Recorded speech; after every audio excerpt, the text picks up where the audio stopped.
I remembered. Take these small victories where I can get them.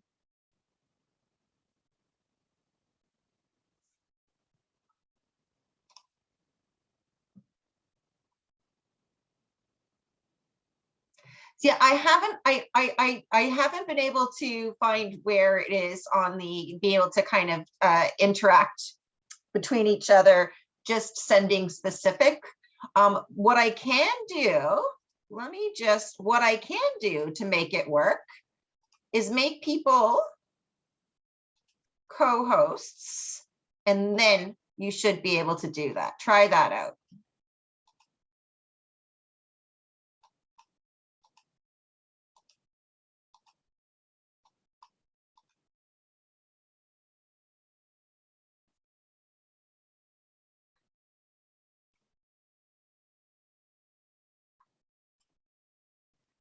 I just made a bunch of folks co-hosts. Can they see if that is better enabled them to be able to send messages to individuals in the group? Yeah, that works. Thank you. All right. We've got a hack.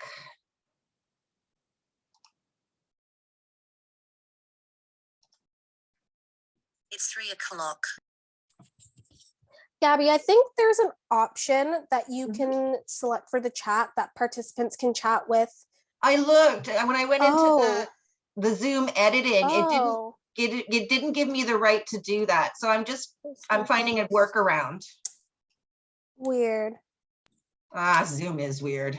Yeah. I know I've been in other classes where you could direct message people, but I don't know how. I might actually have to call them and just say, like, I want more rights in Zoom or something like that. I don't know what it is. But anyway, this will work. Just let me make sure that who have I not done for a co-host as I'm moving things up.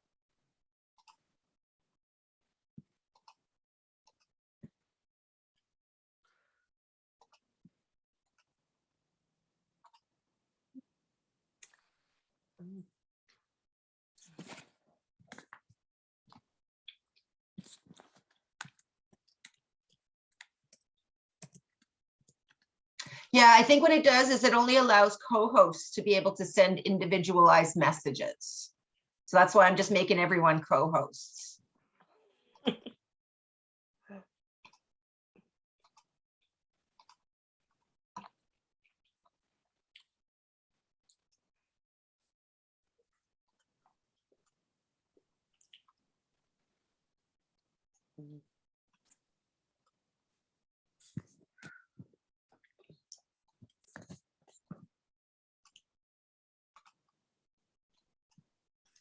And I'm sorry I haven't been able to get up. Not that, I mean, I did have the recordings for last week's class, but every time I try uploading it onto the Blackboard, it won't take it, and it keeps giving me an error message. And I sent an email to the George Brown folks, but I haven't heard back yet. I'll send another pokey email to them this weekend.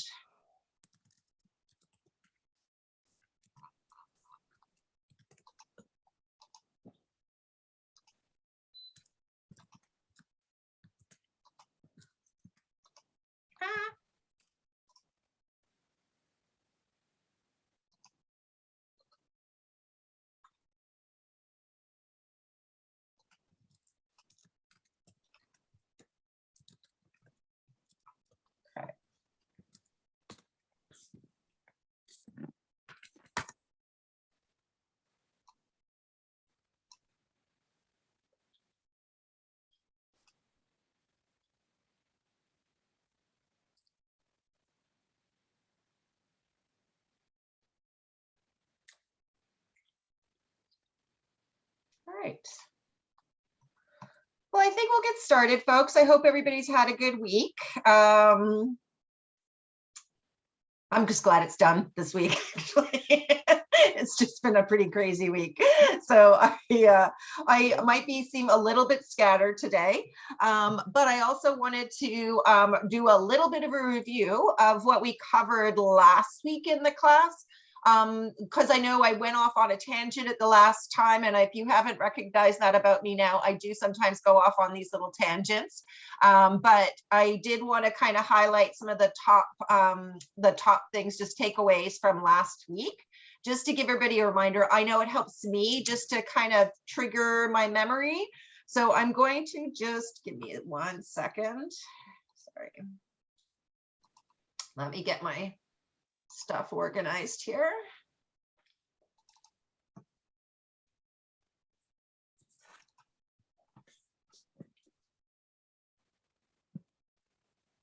I have too many PowerPoints open.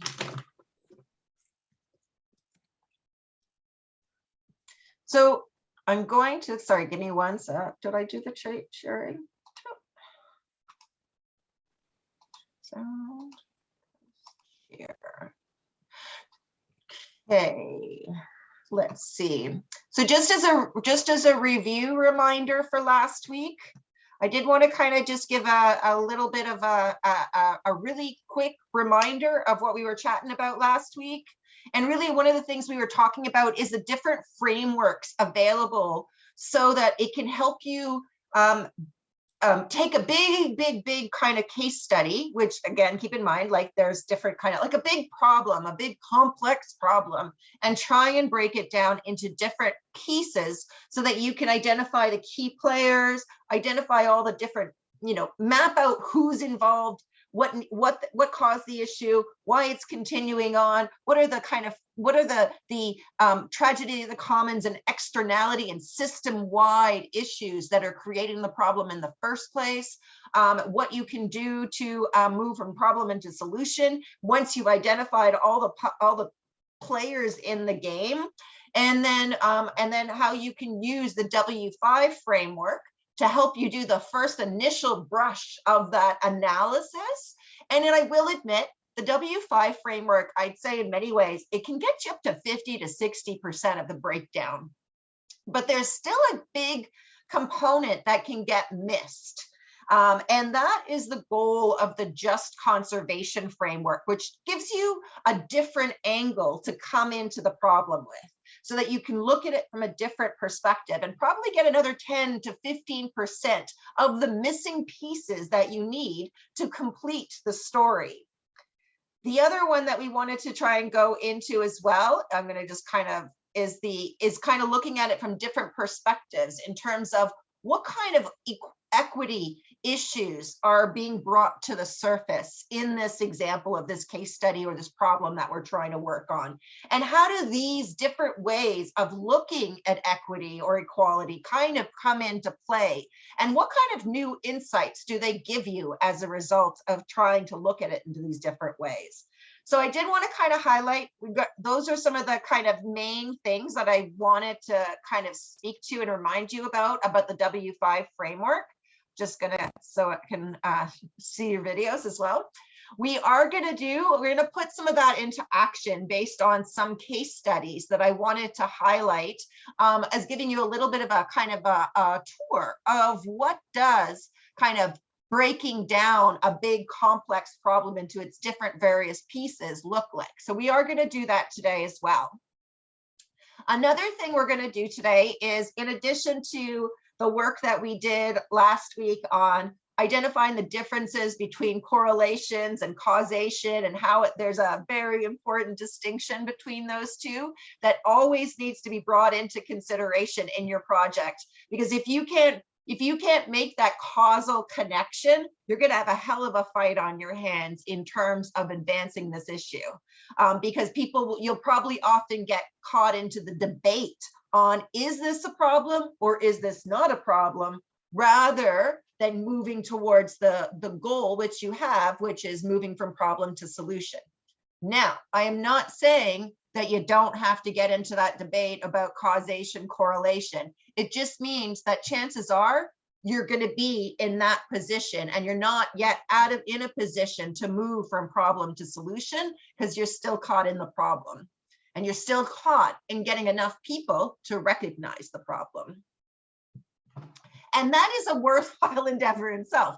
Don't get me wrong, that needs to be done on so many different issues, but it does help to kind of keep your expectations, or your kind of create a little bit of a reality check on what is it that I can achieve as part of working on this project. So it's a very worthwhile endeavor of digging into the research and building the evidence base that you need. But if you are in that building the evidence base part of the pathway, then you really need to form a lot of partnerships with academic partners, public health partners. You're going to need them on board, because you're going to need their expertise to help you build the case of the justification that this is a problem, and this is the reason why it's a problem, and here's the people being affected by it, and here's the people who have identified the cause and effect. Any questions relating to why it's important to know which stage of the problem you're at?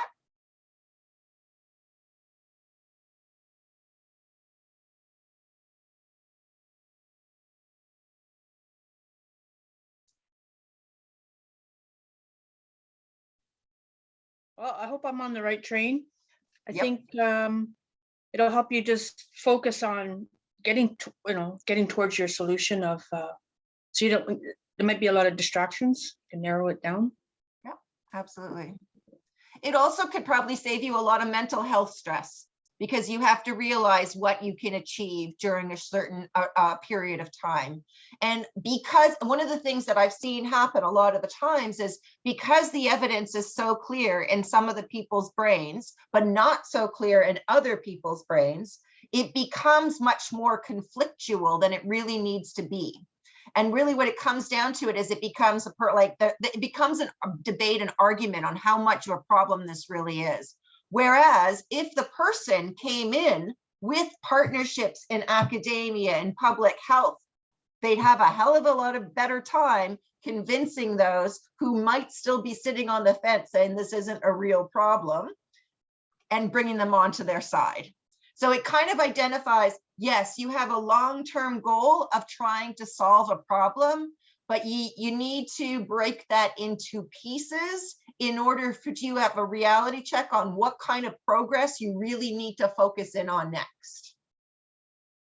And sometimes just getting others to admit there is a problem is a big challenge and a big feat and a big success.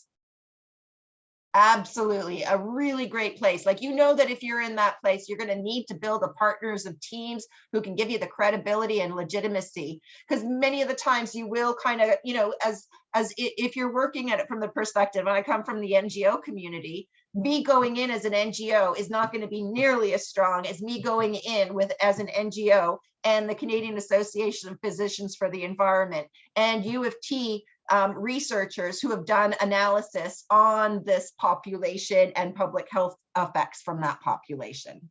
You can see the difference in the conversation that we would be having. All right, so I did want to kind of highlight that on that one. We did do a little bit of the taste into the correlation, causation, and some examples. I did want to highlight, we started going into a little bit of a journey of how you would take a problem as simple as like, climate change, and bring it down to what is it, how do you move from problem to solution on that one. Started out by going, I'm going to just actually pull this back in, because sometimes I find it helps to see or be reminded of what we were doing. But I'm going to do it really fast, So, all right. So we started out here.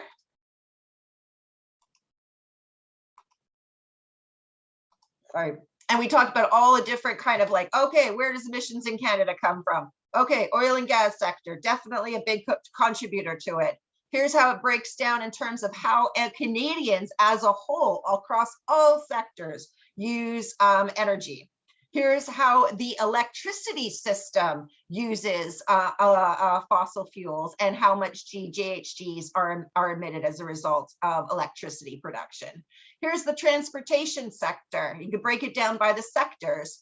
You can then identify, okay, outside of the sectors of like buildings and industry and transportation, how about from the residential sector? How much of it is agriculture? All of those different breakdowns that you go, okay, so for commercial building use, how much of it is for space heating? How much for water heating? All of those different types of breaking down the problem.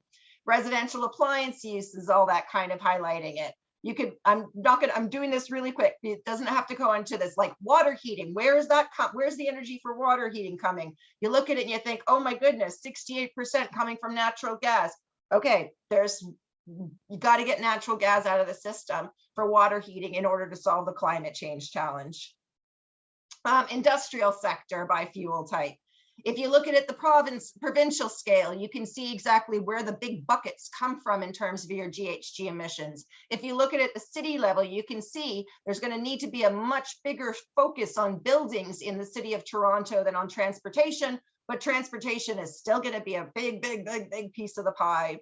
One of the things I wanted to highlight with this is that there has been a decoupling of the between gross domestic product, as many weaknesses and issues that the gross domestic product has in terms of measuring so-called progress in societies.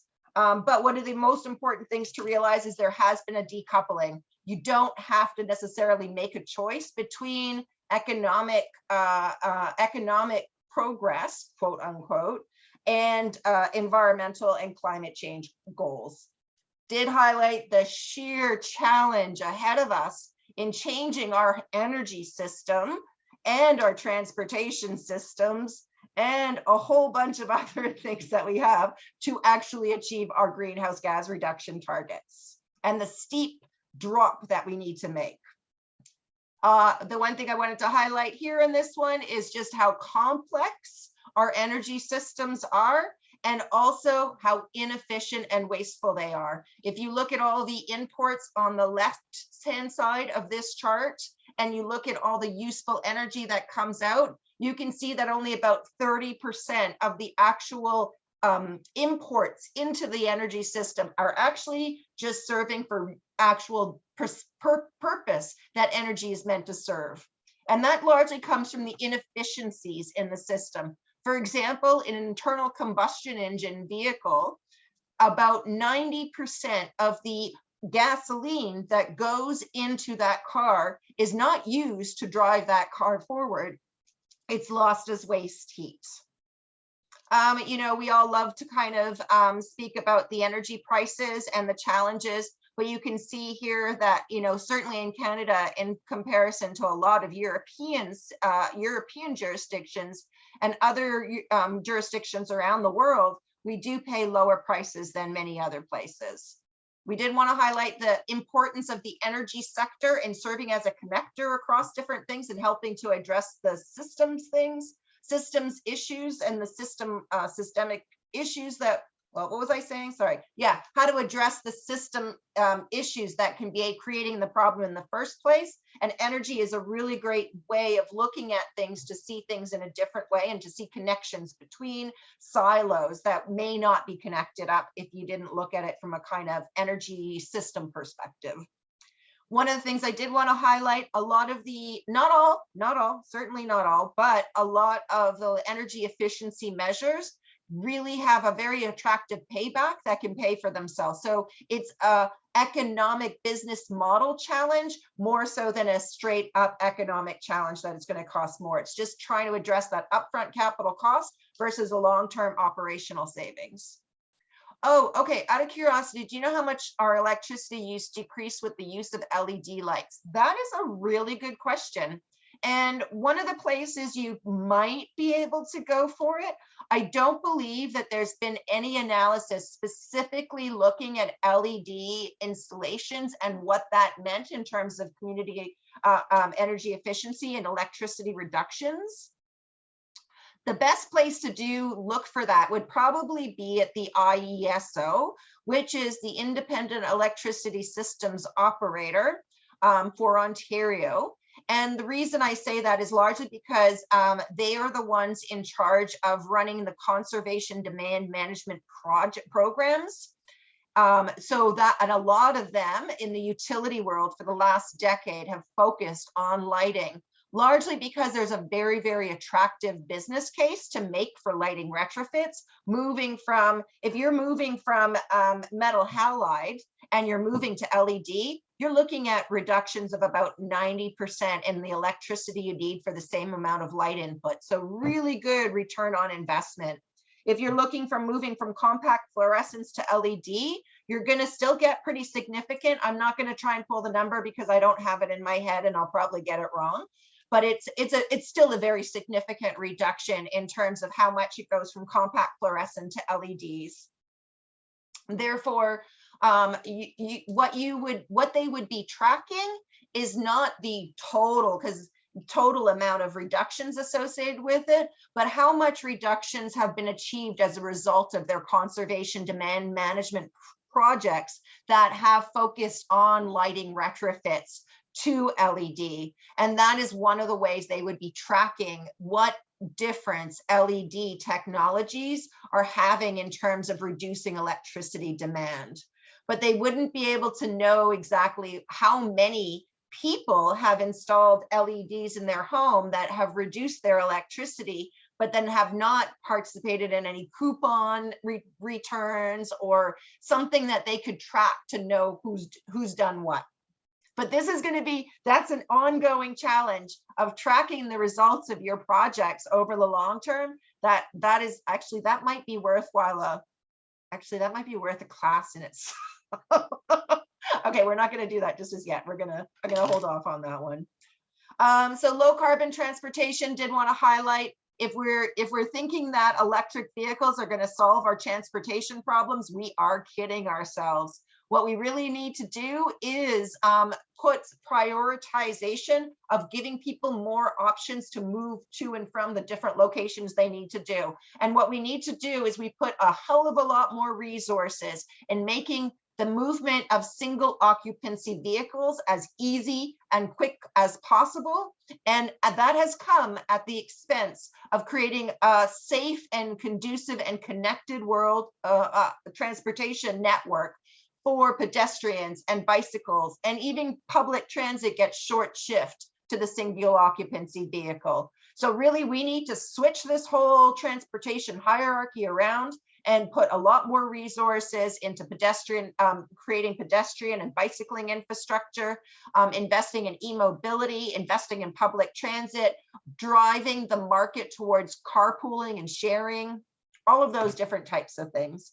And if I could say, a lot of times some people are thinking autonomous vehicles are going to be the solution to our problem, and they aren't. Just moving without planning for making sure autonomous vehicles can do the best they can in terms of helping to address our transportation challenges. Just letting the autonomous vehicles go into the world, not planning for them, is not going to achieve what we really need to do. Because one of the key things to keep in mind is those autonomous vehicles, they'll still be driving around. They're still going to have people in them. So if we are going to be trying to address our congestion issues, first and foremost, those autonomous vehicles need to be electric vehicles from a clean grid, which means not a fossil fuel grid. 2, we have to prioritize sharing and common use of autonomous vehicles. So it's not just one single person in one single vehicle, because then we've just augmented the single occupancy vehicle problem. And then the third one, we really need to create a supportive transportation system for those autonomous shared vehicles, so that we push the market towards not using them more in a public transit way than using them in a single occupancy vehicle way. Okay, so yes, I agree that, and there's a lot of movement in that word, that thinking of like the 15-minute city, or making, there's a lot of thinking along that lines. We haven't put that as much into play as we need to, but it is getting a lot more recognition within our municipalities and the decision makers at present on how we really need to build, give people more transportation options. and to get to in different places. And it just relying on on people who have private passenger vehicles is not a way that we should be doing our transportation planning. Christelle is saying, I once saw a documentary on how the city of Berlin mandated that all new buildings built have to have a certain amount of residential space and office space and workspace so people could live where they worked. Yeah, and we do have a lot, since the growth plan came in, there's been a lot more emphasis on creating those mixed use communities to kind of address the old city planning that used to exist from the 1950s and 1960s and into the 1970s, which was separations of land uses. You have residential in one location, you have commercial in another one, you have industrial in another one, and the two just never interact with each other. They're always kept into different types of parts of the community. And really what that creates is it creates the conditions that people do have to drive to different places because they don't have mixed complete communities.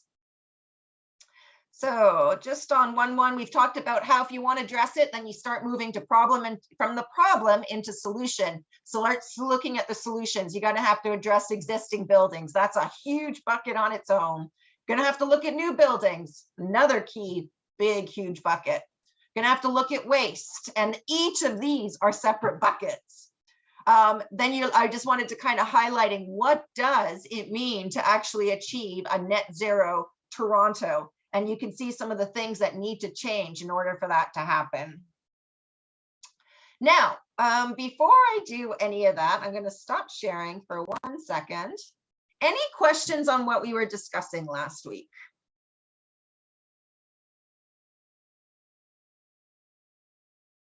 No? Does it make sense how you kind of take this big, huge problem, get the data and evidence you need to kind of break it into its smaller component pieces? And then only once you've broken it down to enough of a small bite-sized component piece, can you start building it back up again to move from problem to solution.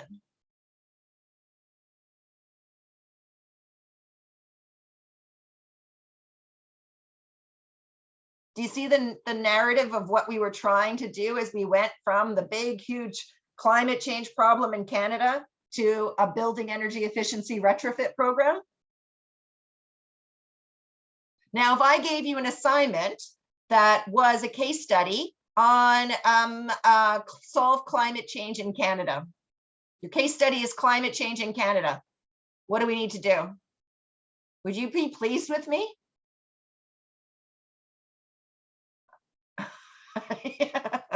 Yes. Yeah. I would not be pleased with me if I gave an assignment to you like that. So that is what I wanted to kind of help you get your brain around in terms of taking it in small enough piece, but still understanding how it fits into the system as a whole. All right. So now, before I want to go on, I didn't do one last thing that I wanted to do. Share screen. Okay. I wanted to take you on a little bit of a tour, on some of the projects that are moving from problem to solution, because I think it's really, it's something that I find, it's seeing things like this that give me hope and, you know, want you to take on additional projects that as much as they're going to be a pain to advance. This is an example of a biogas project in the city of Hamilton. And you might have actually seen this globe if you were passing on the Skyway. It actually is taking biogas from the sewage treatment, the sewage treatment plant, and converting it to biogas, cleaning it up, and then generating electricity from it. It's a start. It's a start. Personally, it would be so much better if they use that biogas to run their waste treatment, like say the garbage collection vehicles. That would be a much better way to use that biogas. At present, what they're doing with it is they're burning it to generate electricity. I'm not saying it's not contributing to the, it's contributing to the solution, but it would be even better solution if it was removing all of the fossil fuels that are in big vehicles and then turning that into using the renewable natural gas for it. But that's like one project that has got to be scaled up. This is another one, again, an example of how they're using a district energy system in the city of Hamilton. Yes, they have, and we're going to do a project. We're going to get some more information on that one. But what they were doing, but I will admit, it's a district energy system that provides, instead of each building have their own furnace or air conditioner. Instead, what they do is they have a district energy system that brings heating and cooling all across the different buildings. It's got a lot more efficiency associated because it's a centralized system. And one of the things that while they're still burning natural gas right now to contribute to the heat, one of the things they're moving towards is taking waste heat from the sewage system, as well as waste heat from industry, and using that waste heat to displace fossil fuels from the system. They've got a revolving fund that takes money from energy efficiency initiatives and reinvests it into future energy efficiency initiatives. A Halton region landfill gas, instead of actually just flaring the gas, which a lot of landfills at present do, they convert it to electricity. This is an example of a solar storage project. So what this Drake's Landing, which is just outside Calgary, does is they have PV panels on their roofs in this new development. They also have a centralized storage facility that uses the earth as its kind of storage. So in the summertime, it takes the heat from these homes and stores it underground. Then in the wintertime, it takes that heat back from the ground and brings it back into the homes to heat it, and does the reverse for the cooling needs. They the earth itself will not have the right temperature that they need either in the summer or the winter. So what they are using is a ground source heat pump to provide that heating and cooling needs for the home, but using the storage in the earth as the starting point, which greatly reduces the amount of energy needed. And the geothermal heat pump is 4 or 5 times as efficient as a furnace would be. So you're gaining efficiency with each go. You can see the difference it makes with regards to space heating and water heating. Green development standards in a number of jurisdictions is really trying to advance the sustainability metrics associated with new developments, whether it means getting more green roofs, whether it means getting more permeable surfaces, reducing the amount of impermeable surfaces, which means impermeable surfaces are surfaces that water can't infiltrate into. So like all of our roads would be impermeable surfaces. It's one of the issues why we are having increased flood risk as each year passes. One of them is because intensity of precipitation events are getting higher and more intense and more frequent. But in addition to that, it's also a result of the fact that we're developing what used to be permeable surfaces, whether it be fields, whether it be agricultural lands, whether it be forests. Oh, we're still doing that too, yeah. And making what used to be permeable surfaces that the water can land on and store before it gets into the before it creates flooding downstream, and making them impermeable because we're developing residential, turning roads, and just whatever we're doing to turn permeable surfaces impermeable. Advancing net zero ready and net zero housing is, certainly one of the areas. And the City of Toronto and the Atmospheric Fund are working on a TowerWise program, which is bringing energy efficiency to those old 1960s and 70s buildings. And one of the things that's really important about how they're doing this project is it's not just looking at energy efficiency in isolation. It's also looking at how to create a better livable community within these towers. In addition, it's also not disrupting occupants by, because retrofits are pretty, like, let's face it, they're a pain in the ass, and they're very disruptive to the tenants who would be in those areas, because it's a lot of insulation, a lot of work inside buildings that needs to take place. And in order to do an energy efficiency retrofit of these towers, generally a lot of in the past, you honestly had to move occupants out of those buildings in order to be able to have to do the work. And you can imagine the costs associated with having to relocate people while you're doing the retrofits. So what they've been doing is creating an insulation layer, but instead of putting it on the inside of the building, they put it on the outside of the building, so they do not have to disrupt the tenants in the buildings while they're doing the energy efficiency upgrade. Does anybody know of like a horror story that happened because they were doing that exterior cladding somewhere and didn't follow fire codes? And yeah, that's an example of what happened at the, I can't remember the tower's name, but what they did is they did exterior cladding, but they didn't actually meet fire code rules. And they actually changed the rules so they didn't have to meet them.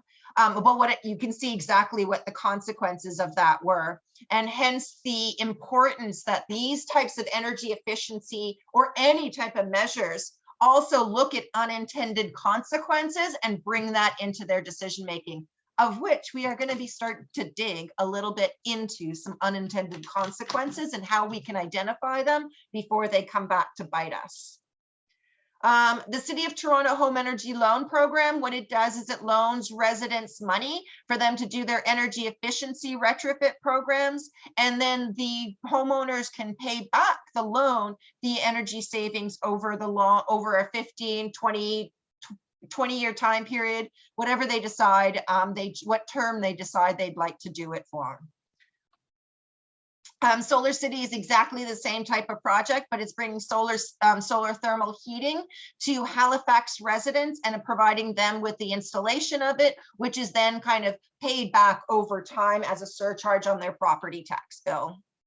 Project Sunroof by Google has been mapping out a number of different US cities on solar potential on rooftops, and they are going to be, I think I remember it's going to be, they're working, I'm not going to choose the name as I might get it wrong, and I think it might have been Mississauga. I'll have to do some checking on that one.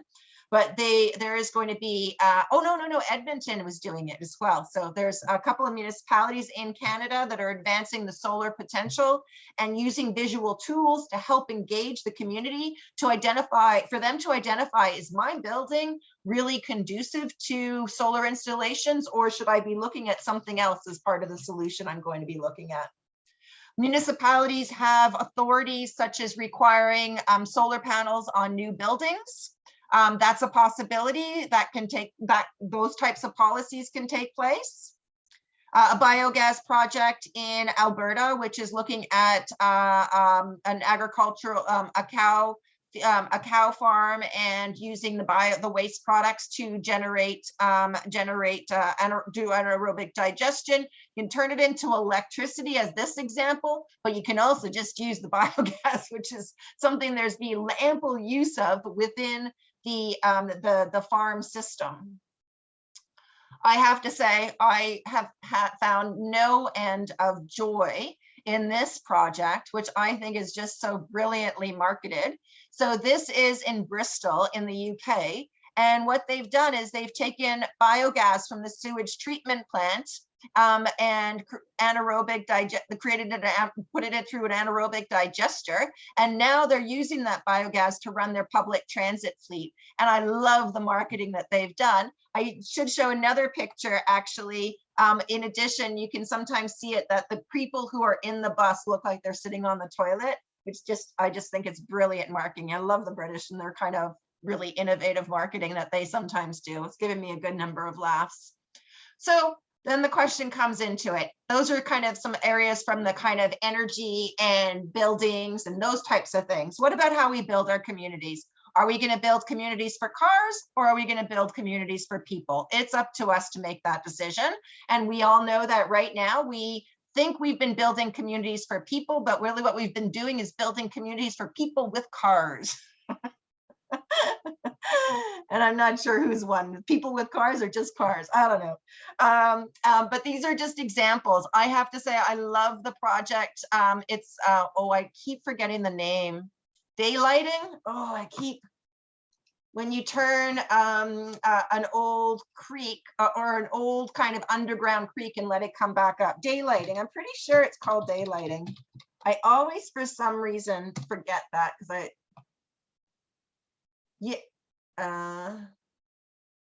yes, so it is called daylighting. And what this is an example, I think this one's in Seoul, Korea, where they have taken what they used to have it in a sewer, and they've removed the sewer and created a creek, and that brings it back to what it used to be before it was put into the sewer. On the right is an example of permeable pavements. It's using it, it's recognizing that, yes, we have where we need to have people, but we also need to create it so that we can deal with our water and precipitation challenges.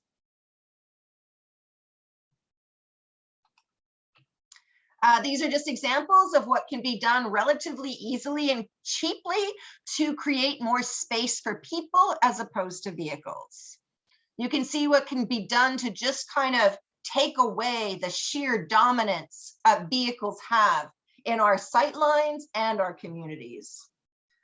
All right, so I'm going to go into that one. I mean, one of the things I think that's really important and what we really need to focus in on is there's a lot of reasons to move forward on this.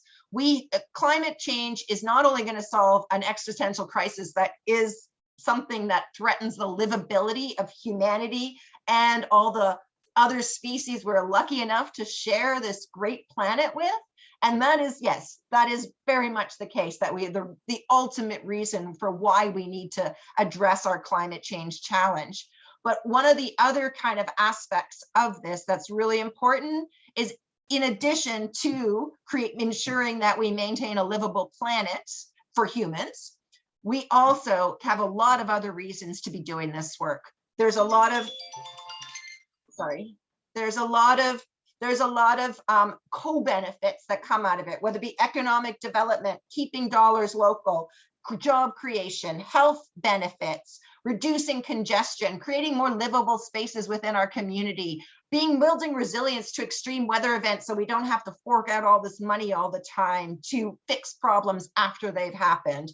So many other reasons why we should be doing this. So even if the climate change deniers are right, and I keep joking around with a few of them because I have a few of them in my family, I keep joking with them, and I'm not joking when I say this. I really hope those climate change deniers are right. I wish we don't have this problem to deal with. Nothing would make me happier than that. But on the off chance that all those few climate change deniers are wrong, and those thousands upon thousands of scientists who have been warning us for this for the last number of decades are right, I think we should probably just do some stuff and create a better world. Because really, ultimately, if we could imagine and visualize what these, what did I do? Sorry. I lost my Zoom. There we go. If we could visualize what these net zero build communities would look like, we don't want to live there right now. It's just that we have trouble wrapping our brains around what will these communities look like, because it's almost like it's a failure of imagination from the environmental sector, as well as all of us in society, that we need to start help people create a vision for what this zero carbon world will look like, and make them realize that this isn't about taking things away from them. This is giving them a better quality community and places to live. And it's just one of those things that I think is really important to mention. All right, so when I took you on that tour, any questions on any of those projects? Go ahead. Oh, just how do you get solar energy into the underground, into that storage? Like, what does it look So like? it Is is it solar thermal electricity? energy. It wasn't the PV panel. There's two different types of ways you can use solar. There's solar PV panels, which are create electricity. Okay. And then there's another solar system called a solar thermal system, which uses the sun to heat a liquid that then gets moved around, and that liquid is used to move heat from where you don't want it to where you do want it, or move cool from where you don't want it to where you do want it. Okay, I like the It's just sun one. based on a very simple premise of moving, it's heat transfer. Okay, And that's a solar thermal type of energy. okay, thank you. Any other questions? No? All right. So I just wanted to kind of finish off the last class because and also it's really, I find it really helpful. Yeah, and you can store it for later months. So you would take the heat in the summertime, store it underground, and pull that heat in the wintertime. In many ways, what you're doing is taking preheated air, using that air to not have to, instead of actually having the heat pump, have to take that air from, let's say, -20 to up to +20, which is what you're asking it to do, right? If it's -20 outside and you want to keep your home +20, you've got to heat that -20 air coming into your home so it's up to 20. You can imagine how much heat you need, how much energy you need for that. What you're doing by using air from the ground is you're taking air that's probably going to be in the range of, 5, 6, maybe 7 degrees. And instead, then you only have to bring it from 5 to 7 degrees to 20 degrees. And the heat pump gives you that extra boost. And it's a super efficient way about getting that boost in heating or cooling, depending on the temperature. Yeah, and I'm going to give on the Lake Ontario Deep Lake Water Cooling System is another example of using that very simple premise. Instead of actually taking air from the outside, let's say you're looking at it from cooling needs, right? You're taking the water and the water from Lake Ontario, which is a pretty consistent temperature. I think it's around 4 degrees Celsius. So instead of actually in the summertime, instead of actually having to take 32 degrees and cool it down so that it's coming into your building at 20 degrees, you're taking the 4 degrees and using that coolness of that water to bring the coolness to the buildings. And in the reverse, it would happen in the winter time in the reverse. Instead of heating from having to heat it from -20 or -10, you'd be taking the 4 or 5 degrees and heating it up to 20 to bring it into the buildings. Okay. So I am going to stop right there on that class. What's the next thing on the agenda is I'm going to give you a little bit of insights on some of the top kind of key takeaways I got from assignment number 1. And then we're going to go into discussions on assignment number 2. Before I go into assignment number 1, I wanted to say people did a really good job on assignment number 1. They really did read the instructions and do a good job in terms of answering all the questions in the assignment. So thank you for doing that. I really appreciate that. If there was any kind of guidance I gave to a few folks, one of the areas where I thought people could have done better, and I will kind of share my screen so I can show the bullets. Sorry.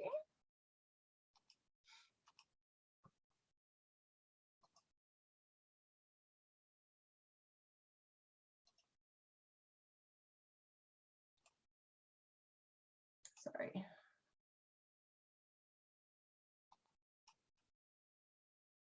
So one of the areas where I thought that it could have been a little bit more emphasis on it would have been, what are your recommendations for how these two organizations can better align their work with either the sustainability development principles or the environmental justice principles?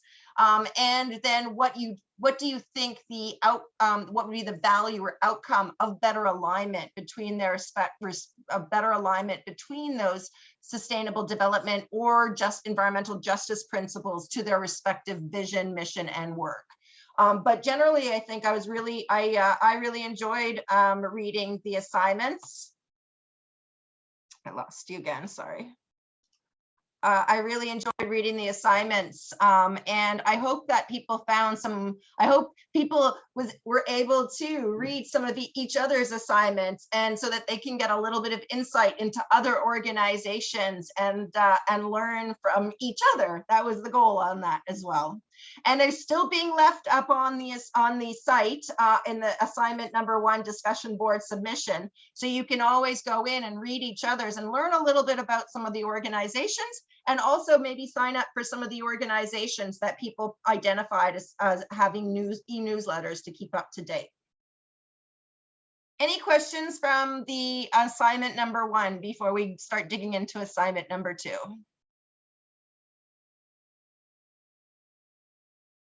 No? Is there anyone who submitted assignment number 1 and I didn't get back to you? If you did, can you please send me a chat? Let me know. I might have missed it. Please let me know if I missed it. All right. So assignment number 2. All right.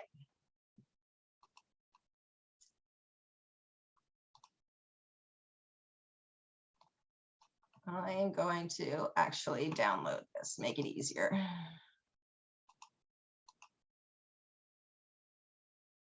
Okay.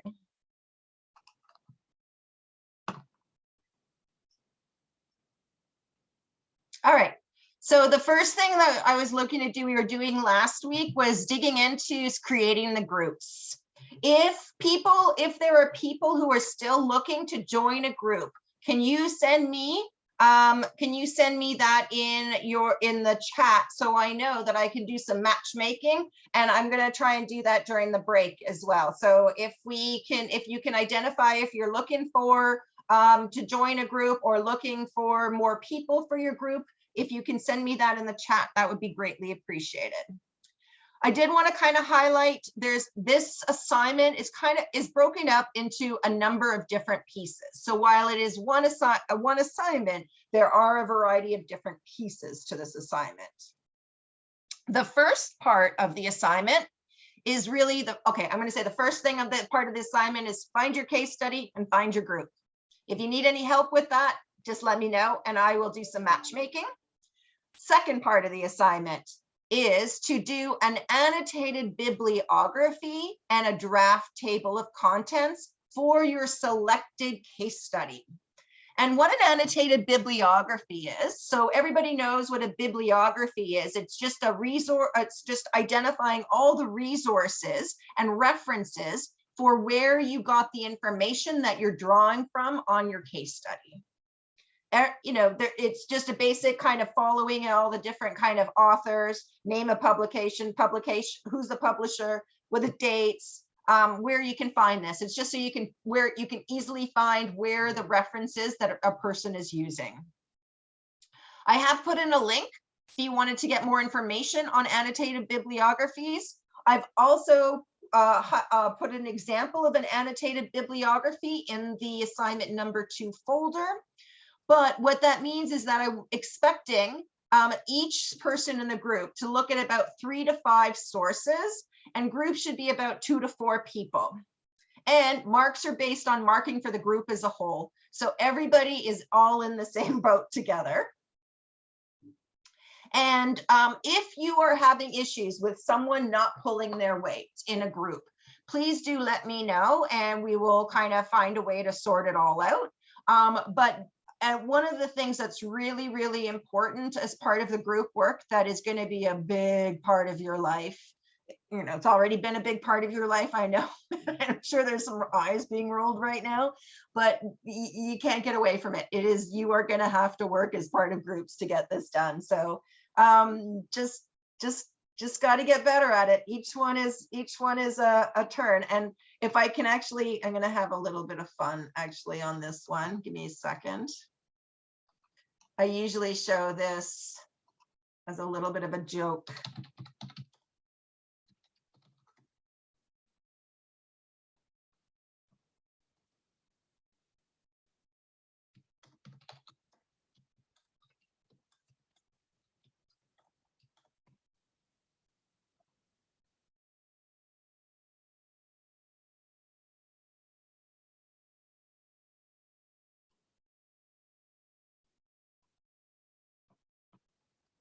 Might actually, I used to use this one as an image on the group assignment, but then I decided that was probably a little too unprofessional and I shouldn't do that anymore. Still makes me laugh. So that's the first thing. So the first part of the assignment. I'm not Sorry, seeing anything. No, I don't see it. Okay, sorry. Okay. Do it, Did I do share it. my screen? Did I share my screen? Sorry. Okay, sorry. I will now go back to where that is.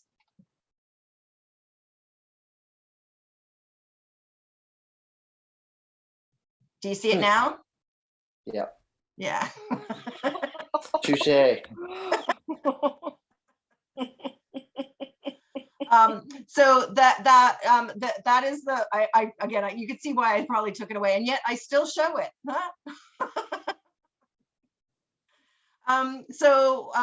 What will be part of it is to do that annotated bibliography. Now, when you are hunting down your resources for your assignment, chances are you're going to go through more than 3 to 5 resources.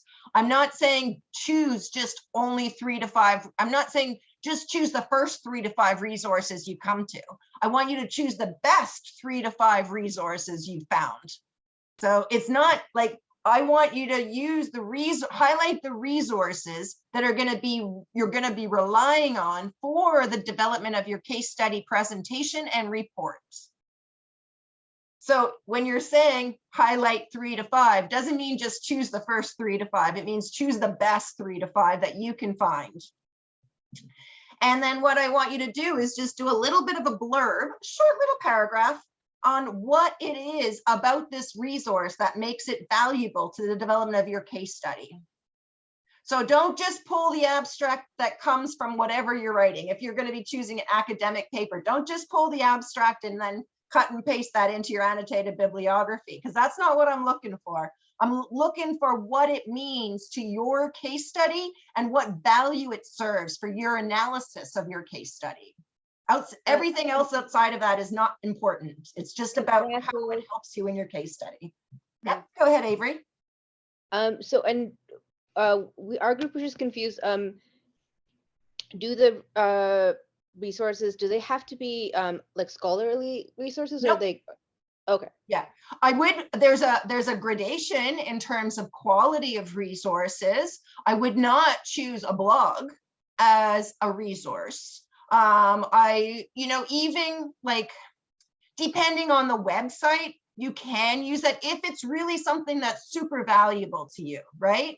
But also, you know the kind of the gradation and value that certain references would have. So again, but the only thing I would probably change is, like, don't use blogs or people's opinions on this. It has to have some credibility to it. It has to be backed up with someone outside of just someone's opinion. Yeah, if it's from an environmental website, I mean, from a website is less quality as far as I'm concerned. But if it's from a report on someone's website, that's a different type of quality of information, if you know what I mean. So I would definitely not encourage you not to choose blogs and just someone's, website. But if there's something on the website that they've just using on the website to share that information, and it's really good quality information that is just as good as it would be if it was packaged in a report, that's fine by me. But kind of scrutinizing the value or the evidence of that report or information that you're looking, that's part of the job and part of the assignment too. All right. If it's from a government stats, from a government website, again, same thing. If it's something really valuable and informative for if it's from a government website, I would consider that a credible source. If, I definitely would consider that a credible source. And, government websites throw a lot of stuff in there instead of actually putting it into a report. Just because trying to get anything on government websites is probably an exercise in frustration. So they're not the most user-friendly kind of places to be, but they often have a lot of great data and a lot of great information. So I would consider a government website to be a credible source of reference. It's probably not exactly what I'm looking for as part of the annotated bibliography, but if it's one that you've identified as something that's really valuable to your case study, then that's fine by me. There is guidance you can use on how to reference website URLs in a bibliography format. And you can use, I don't care, you can use different style types, whether you go, I can't remember the AS, I can never remember those. There's three different ways, APA, that's it. There's different ways you can use the different the structure for the bibliography. I don't care which one you use, just be consistent and use the same one throughout your annotated bibliography. But I have no preference for one over the other. Okay. So those are some of the kind of starting points on it. I will share, I'm going to share my screen again. And I'm going to show you an example of an annotated bibliography. Come on. Where? Oh, come on. Why aren't you moving over? There we go. What? Okay. There we go. Stop it. So this is an example of an annotated bibliography on green space and mental health. So you could look at it from this perspective. These are all the different informations on that one. You can see this one was taken from a website. Actually, it should have the URL attached to it. So that would be, or you could have it linked. That's fine as well. Just whatever the format you're following kind of goes into, and it highlights it and gives a little bit of a blurb on what is in here that's going to be of use to you and what you're going to, why you think it's in the top 3 to 5 top 3 to 5 resources that you're contributing to the collective effort. And this is in the Blackboard Collaborate, so you can get an idea of the annotated bibliography and how much detail to go into in terms of your description. Then after you do that annotated bibliography, what did I lost the assignment? Sorry, I canceled that one. I lost the assignment in all my screens. Too many screens, too many things open.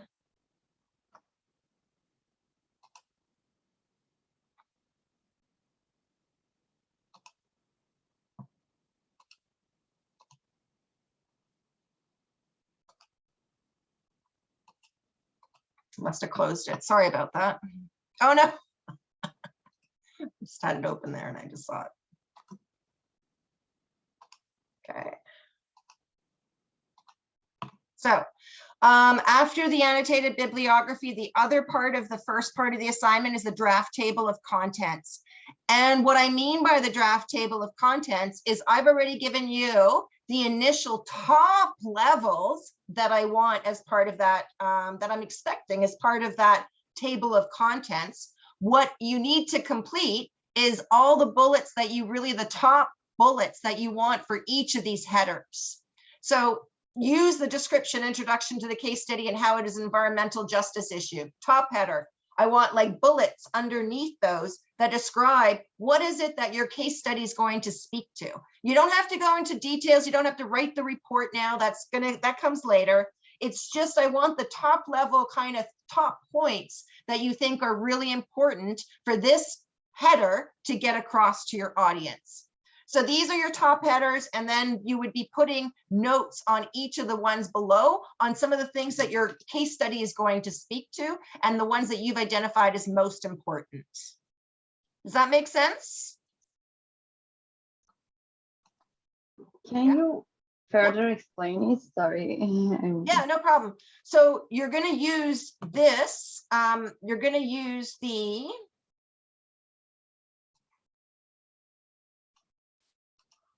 bullets are going to be your top level headers. For each one of these will have a series of bullets underneath them that speaks to what your case study is going to share with its target audience.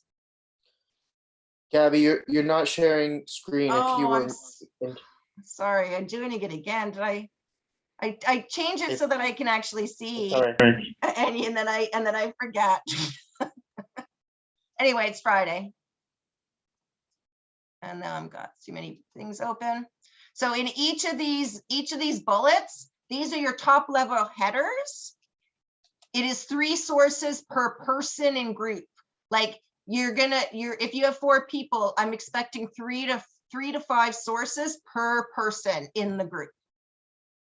And then that will give you enough wealth of resources to draw upon for your collective effort in the case studies. So there is going to need to be some negotiation. So you're going to have to identify that, so there will need to be some divvying up so that you're not using the same resources for each person. Hence the reason I said 3 to 5. So you might come up with 5, but 2 of them might be duplicated with some other people in your group. In which case you don't duplicate it. You're just looking for about 3 to 5 per person. And then collectively, it should be a minimum. If you've got 4 people in your team, you should have a minimum of 12 resources that you're relying on as the evidence for your case study.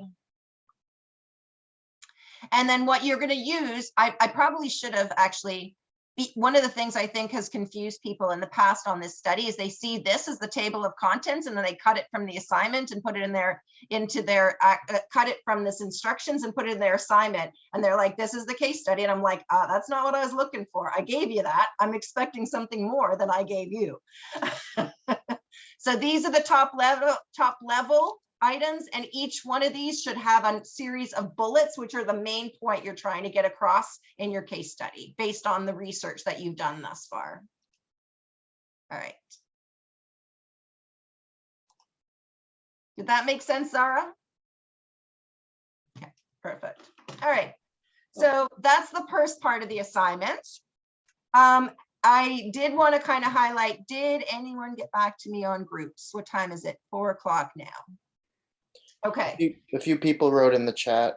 Did they? Okay, thank you. I'll check that out. So I'm going to stay here for the breakouts and then we're going to do some matchmaking on stuff. Okay. While I'm here on this one, I'm actually going to, I might actually be confusing you if I do on this, go on this, but I'm going to do it just to help give you an idea of how these pieces all fit together. The deadline is for the annotated bibliography and draft table of contents. I will get back to you very quickly on that one, because all I really want to do with that first part of the assignment is to make sure that you're choosing a topic that's bite-sized enough and not taking on too unwieldy a topic that's going to cause you no end of grief, and make sure that you're heading in the right direction for what I'm expecting for the case study presentation and report. As the next part of that is where your group is going to present your case study to the class. And you're going to do that by sharing a PowerPoint presentation and about a 20-minute presentation. And all group members need to present in that presentation. The groups can use, you can use the slides to summarize your main presentation points. And each person's speaking on that one. And it really kind of all just adds further details on what was in your table of contents that you submitted as part of the first part of the assignment. I'm going to be pulling all the groups into a hat and pulling pulling them out based on the days that they are presenting. So you're going to be presenting to the class. It'll probably take about 3 classes for us to go through all of the case study presentations. And we are going to do an example of some of what I mean by a case study presentation. We will be doing that. We're going to do the Trans Mountain Pipeline today. We might actually do the Flint water crisis if we have enough time as well. And then after you do your presentation, this is another area that sometimes gets confused. There is a case study report I'm expecting you to submit as well. And the importance and reason for why I put the two of them together is because the case study presentation is something that you would do if you were given a half an hour of people's time and you were actually able to be in a room or at least get them virtually and present the case study and the issues to them verbally. But there are a lot of times where you will not be able to get 30 minutes of a person's time for that. And what you need to be able to do is leave them. You're going to get probably 60 to 90 seconds with them, and you're going to leave a report with them, and you're going to say, please contact me. I'd love to or I'm going to contact you and follow up with you on this report. And that is the reason for why I've set that into 2 separate pieces. There's a case study presentation that you're going to present to your class verbally. And then there's a case study report that you would be using had you never been able to get a half an hour with the class to share your case study story verbally. The case study report is a 5-page report, and it really is just documenting all of the main points that you shared with the group verbally, but you're doing it in a report format. And having both of those structures in place is going to be super important for you whenever you're trying to work with a team or advance an initiative, because there are times where it's always better to have 30 minutes with people so you can verbally discuss the issue with them. But a lot of the times you're not going to be having that 30 minutes, and then you got to just leave the report. Okay. Did that make sense? Yeah. Okay. And the stakeholder role-playing game. This scares people, and it really shouldn't. It's actually one of the funnest parts of the assignment. And what that means is that after you do your group presentation to the class, each person in the group is going to choose one stakeholder, and then they're going to role play that stakeholder, and they're going to give their 2 to 3 minute pitch of the case study from that stakeholder's perspective. That's all it is, just a role-playing game. What the purpose of that part of the assignment is, the purpose of that part of the assignment is to really help you put yourself in another stakeholder's shoes. So I'm really encouraging you, do not choose the stakeholder you agree with. That's easy. Choose the stakeholder you would disagree with and challenge yourself to think of things from their perspective. And I assure you, though, when you are putting yourself in your stakeholder who is probably most likely to be your enemy in the group, or your villain, or however you want to identify them. Not that I'm encouraging that. It might very well be the case, but don't start out with that as your direction. Then you would be better understanding what their concerns, what their motivations are, and you have a much better chance of being able to address them or call them out for it. So those are the things those are nuggets of gold. You cannot let that go. That is really valuable to have that. So that is one of the reasons why I encourage students to do the role-playing exercise and to choose a stakeholder who's not the same as your mindset, because it really is a really good skill to put yourself in someone else's shoes, think of things from their perspective, and then ideally use it against them at a future time.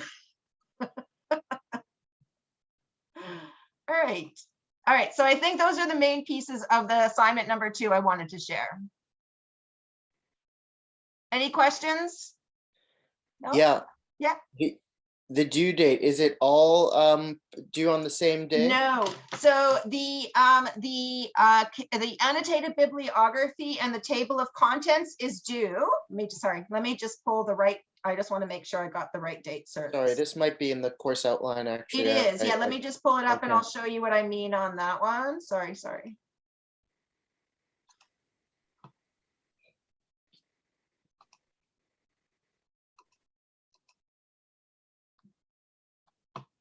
So,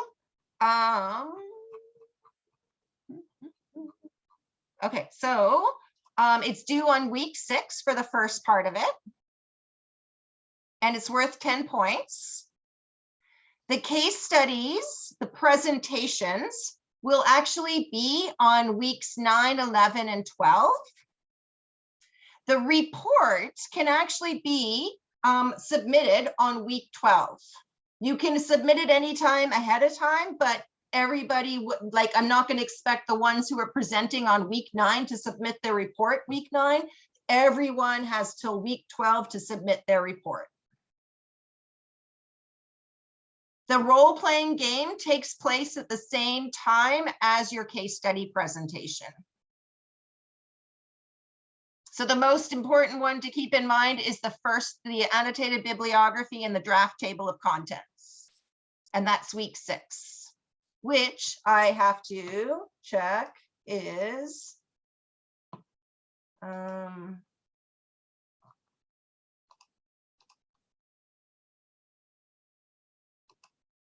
I have it in this one here. I just want to make sure I got the dates right. February 19th. Okay. So the first assignment is due on February 19th. I will be letting you all know which day you'll be presenting for the groups to the class after I do the hat lottery this weekend. Great. Now, just before I go into, before we go into break, let's start doing some of the, making sure that some of let's try and do some matchmaking on some, groups.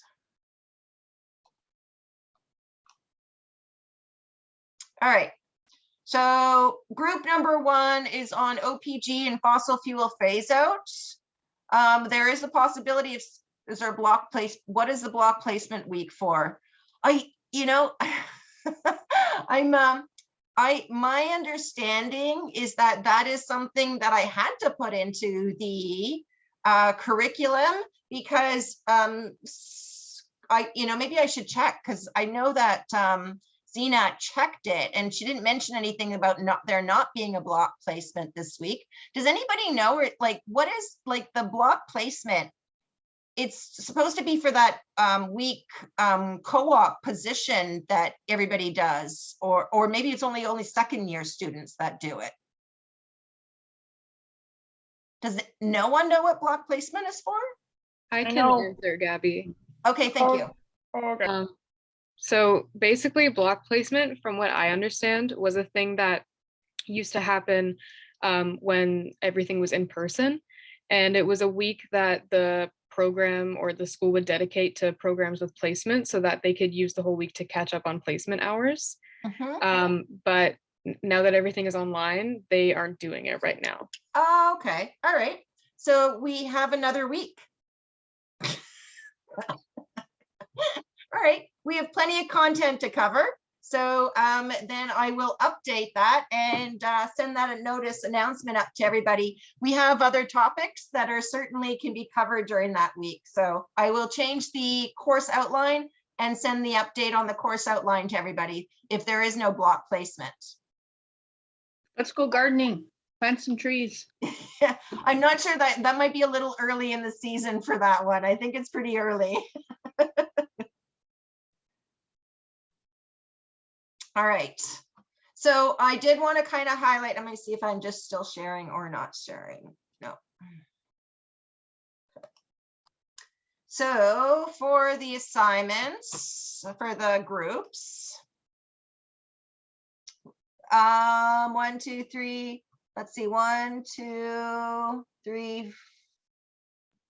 There's this 3 and Yeah, but I'm not sure about Heather. uh-huh. I don't know. I didn't speak to her. It was just me and Lacia that met last week. Right. And Emily asked today if she could join. I have no problem, but I'm not sure who Heather is. I don't think Okay. I've ever All right. worked So I got to with her. check that out here on that one. And Snega. Okay. So this would be too many people for group 2. So in some ways, I'm actually going to, what I'm going to try and do is put Heather and Sneha together. Okay, maybe I will get up. Oh, okay. Then would you want to join that group as well? No idea. Okay. All right. So we're gonna, you know what I'm gonna do? Let's do this. Let's go for a break. And then for those who are still, 4 people. sorry? I think there would only just be 4 people in the group if Snega and Heather were to join. I think that would 5. No, Emily No. wanted to join, Oh, and Emily. I said it was okay because I didn't like. She just said in the chat, so I didn't. I didn't look at the page. I just saw the chat, and I said that was fine. So Okay. What I'm gonna try and do is I'm gonna try and see about that because I'd rather that I don't want more than 4 in a group ideally. Okay. So if we're gonna try and do some things so right now we're gonna go into a break. So it's about 4:20 now. So we'll reconvene at you know what I'm gonna do is give us till we're gonna reconvene at 4:40. And then I'm gonna, for those who are still for those who don't yet have a group finalized, if you can just stay around for the next 5 minutes, and then we're gonna do some rearranging on the groups. And then otherwise, for the rest of you, I will see you at 4:40.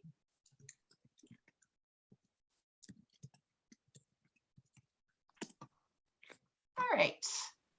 Hey, Fernanda. Hi, yeah, I just wanted to update you that during the day, I signed up for one group. Mm-hmm.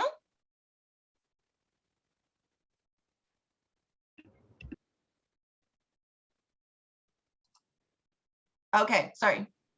Am I muted now? Sorry. Someone- So I guess, hi. Sorry about that. Somehow I got muted. Yeah, so just wanted to update you that I already signed up to one group, so.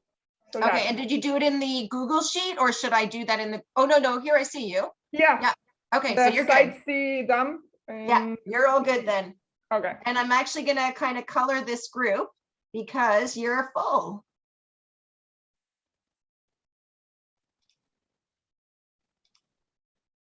Okay. Group number 3 is full too.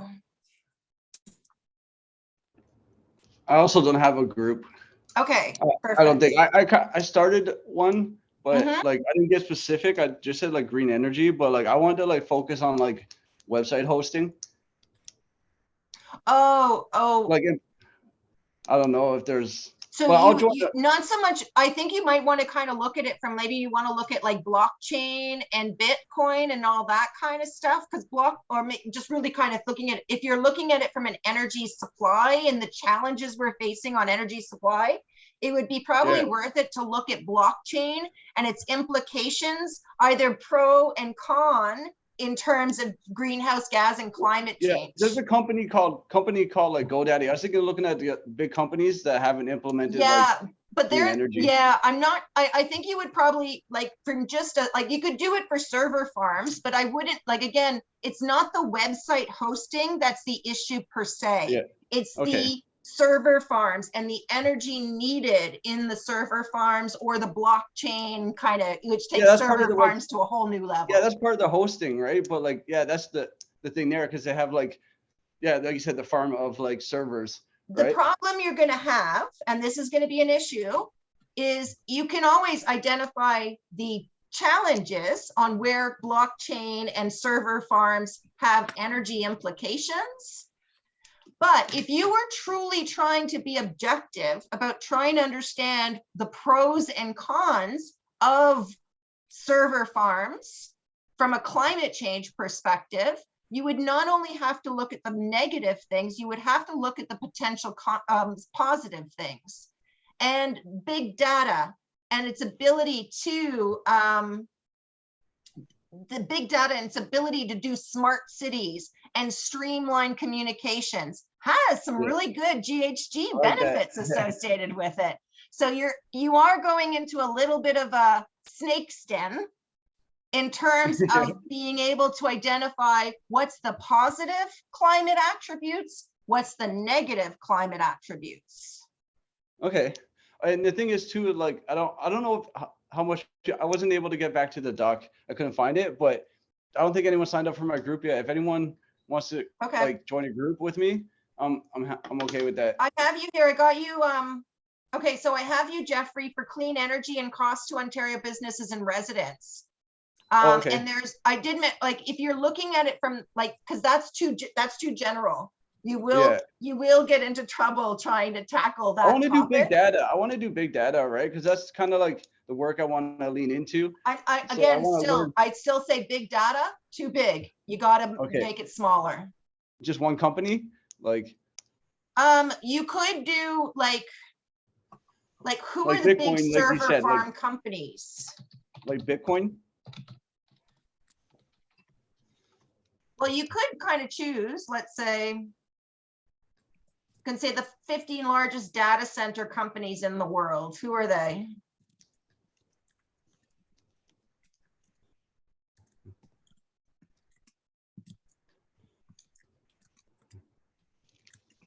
So I would definitely choosing one of the companies. But again, you'd have to kind of say, like, what you'd have to then kind of figure out is who is it affecting? And then you'd have to speak to the climate change implications of their business, because their business in itself, their facility, doesn't really have impacts on the neighboring community, right? Yeah.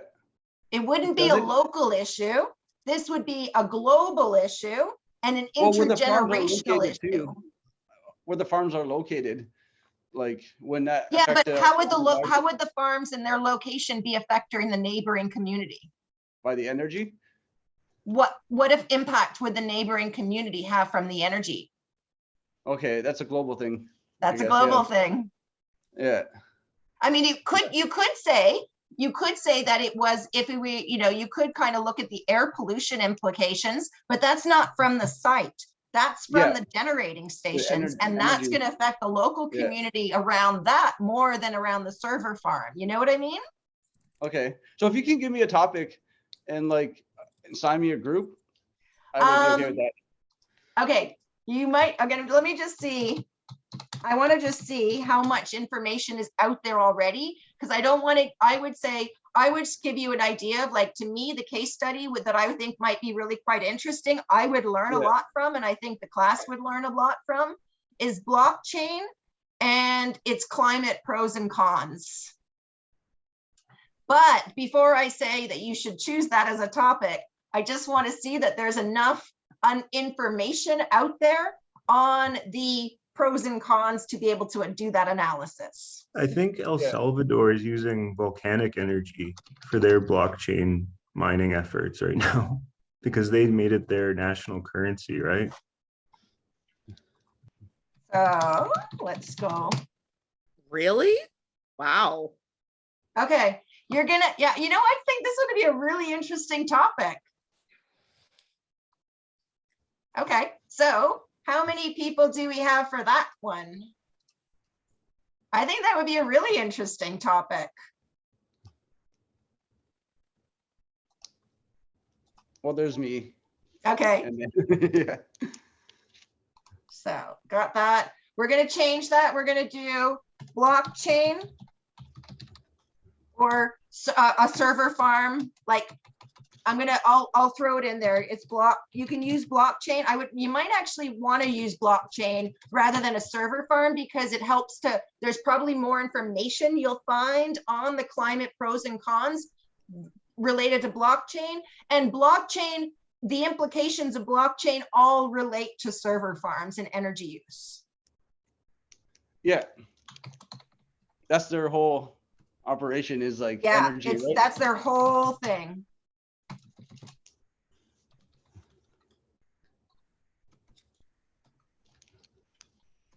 I'm going to call it blockchain climate champion or climate villain. I think it's a villain. Maybe that can become champion. It's an interesting topic. Okay. Yeah. Any others on the call who are looking for a group who would like to take on the blockchain climate champion or climate villain? I'd love to, but I'm already in a group. Okay.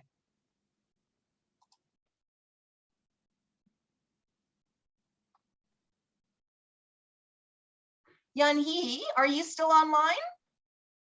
Yes, I am. Are you interested in the blockchain topic, or do you want to stick with the deforestation in Amazon? Actually, I want to do deforestation. Deforestation, no problem, all good. But- Okay.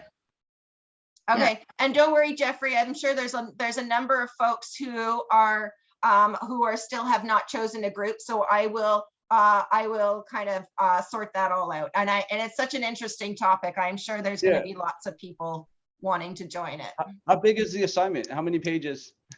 Well, the assignment is the table of contents, and the report that I'm expecting is about a 5-page report. Okay. And just check out the assignment number 2 instructions. It's all in there. Yeah, I will.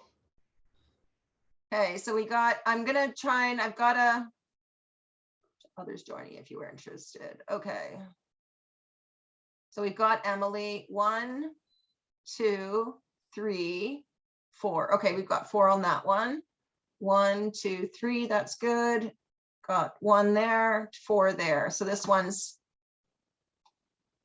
oh, someone chose the Great Pacific Garbage Patch.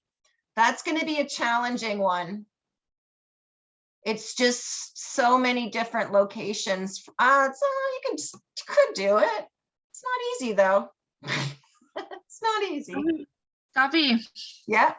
I can join the group with Jeffrey. The blockchain? Yes. Okay.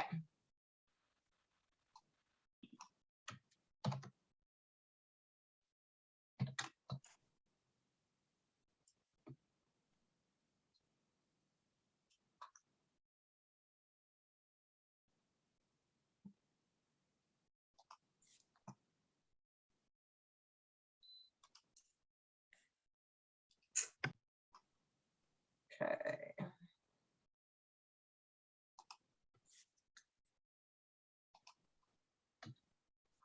Why are you doing this?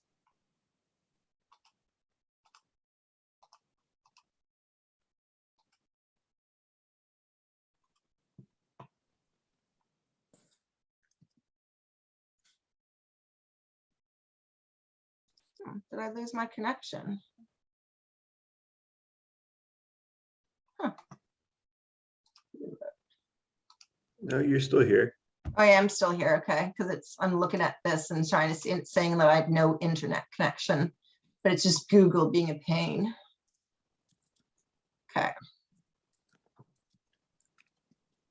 Okay, we can get rid of, I'm going to just put that. I'm going to put that underneath just in case someone else wants that topic.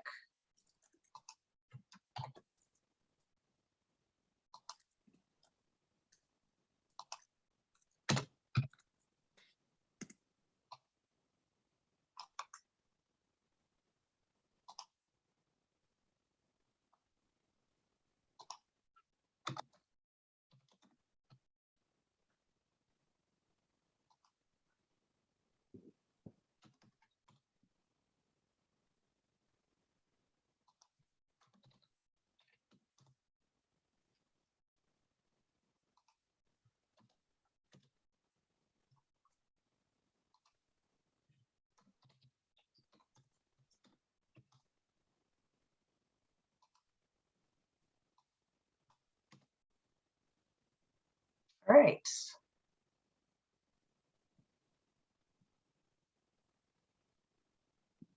All right. We're good. Okay. Now I gotta check the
2, 3, 4. That one's done.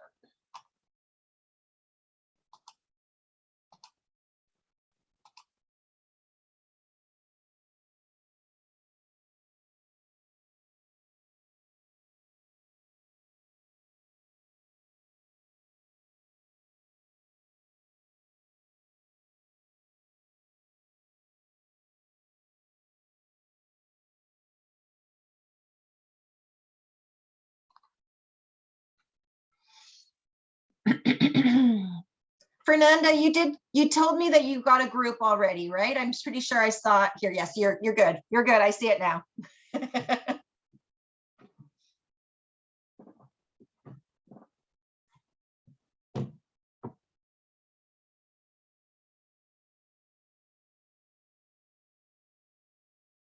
And if there is anyone who is here at present who doesn't have a group, if you could let me know, then we've got some nailed down that are looking for group members to join.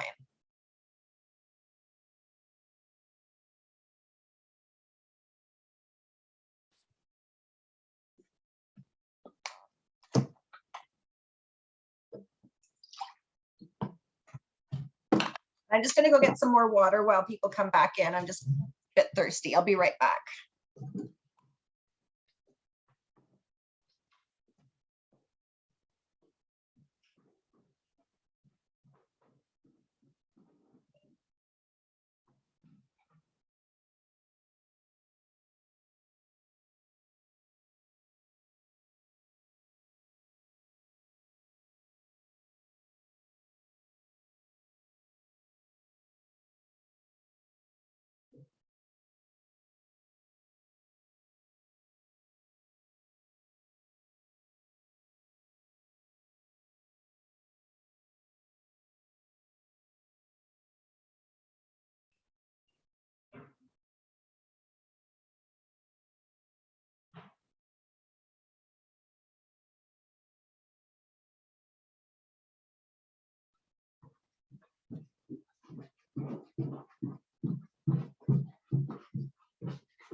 So we are going to get started on this. Started again. I just wanted to, before we go into some of the case studies, I wanted to just also speak to I'm not sure, I don't remember we did it last week about how to apply an equity lens. Maybe I might actually wait for that no, it's another framework I like for bringing into it. So we're going to start doing that one. Okay, sorry.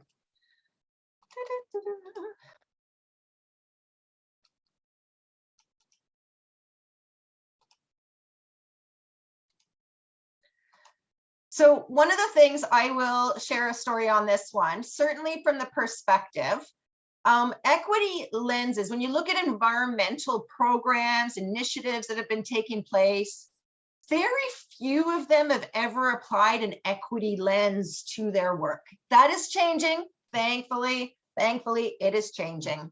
But it's still something that is in its kind of earlier days. And it's really important for an equity lens to be applied to the work or the analysis that you're doing on your case study as well. It's particularly important as you're moving from problem to solution, because a lot of the time the solution isn't going to actually improve equity. And if you did bring an equity lens to your work, let's see if I'm actually still recording. Oh no, it's still recording, I think. Sorry, give me one sec here. Yes, it's still recording. So to apply an equity lens to your work, if you don't do it, you risk losing opportunities to bring an equity outcome into the work. And that is a real shame. Now, I will kind of give you a little bit of highlight. Very rarely in the past has equity been brought into, let's say, energy conservation or to environmental kind of programs. And one of the reasons why I think that has been the case is that a lot of the times when people were designing environmental programs, they only put on their environment cap. They looked at their project and they looked what they were trying to achieve, and they stuck in their lane, and they didn't actually look outside their lane to finding ways that they can bring other policy goals into their program outcomes. Real shame, but we're learning. So one of the examples that I think is really quite interesting on this one is certainly, I'll use an example of a home energy efficiency retrofit program as we have traditionally delivered them. So many of times those community, actually, I'm going to just turn this off as an example because I'm going to just talk to you guys. So one of the things that often takes place in a lot of these energy efficiency programs is they say, okay, we have a rebate program. If you change your furnace, if you install your windows, if you put insulation in, if you improve the energy efficiency of your building, we're going to give you money, like let's say the Greener Homes example, up to $5,000. Now, can you identify what populations are most likely able to participate in that type of program? Homeowners, absolutely. So renters, what's with renters? Sorry, see you later. It's really what it is for renters. Yeah, they totally get left out of it. Okay, so we've already identified that in the design of our program, we've created a program that serves the needs of homeowners and property owners, but not people who are renting. There's an equity issue there. And then what about when we do those programs, someone mentioned it's often for higher income people. And why would it be for higher income people? Because a lot of the times, those types of measures that you're putting in place in your program, so they've got to put new windows, new doors, new insulation, better insulation, all of those things require capital investments up front. And they're, so in order for a property owner to engage in that program and have access to be able to get incentives, they have to fork over the upfront capital, which means that unless they have that upfront capital, the program's not eligible to them. So lower income people who may not have equity that they can use for the cash flow for these programs so that they can do all of that and then sit at home waiting for the check to come from the government to pay them back for the incentive, means that lower income people do not participate in these programs, nor do they then benefit from these incentives. So that's an issue. Now, there have been a good number of, this has been recognized as an issue. And thankfully, programs are starting to take that issue into their design so that they're creating programs for those target audiences who are really need to participate in these programs. So those are what I mean by kind of applying an equity lens. Unless you purposely identify who is this program serving, who isn't it serving, and do those people who that program as it's designed at present, how can you redesign your program to actually enable those target audiences to participate in these programs? And in many ways, what they will do is they will have low income energy efficiency retrofit programs where people don't have to fork out over the money, and that these programs will come into their home, undertake these initiatives, and then they will benefit from the measures without having to fork out all that upfront capital. So we're just going to look at the chats because we're getting some. I'm going to shut up. I'm just going to let those people who are in their chats share some of their insights verbally with the group. Okay. Enbridge has a program for renters, and they will do it all for free, except your landlord has to agree. If your landlord doesn't agree, then it can't go forward. Yeah. Which sort of sucks, because my landlord says he's too busy, but whatever. But I was still really kind of happy to see it. I thought that was cool for those who can use it. Yeah, for sure. And granted, I am not one to defend Enbridge under any day of the week, but the landlord requirement, that's not Enbridge's fault. Actually, that's a requirement that they would not be able to go into some other property without the property owner's sign off on it. Yeah, no, I know, that makes sense to me too. It just sort of sucks, but Yeah. whatever. So I'll give Enbridge a pass on that one, but that's the only thing I'm giving a pass for them today.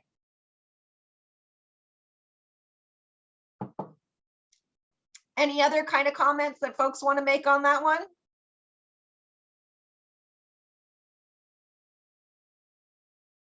Yes, absolutely. The companies who are doing these measures benefit from these programs. They get business out of it.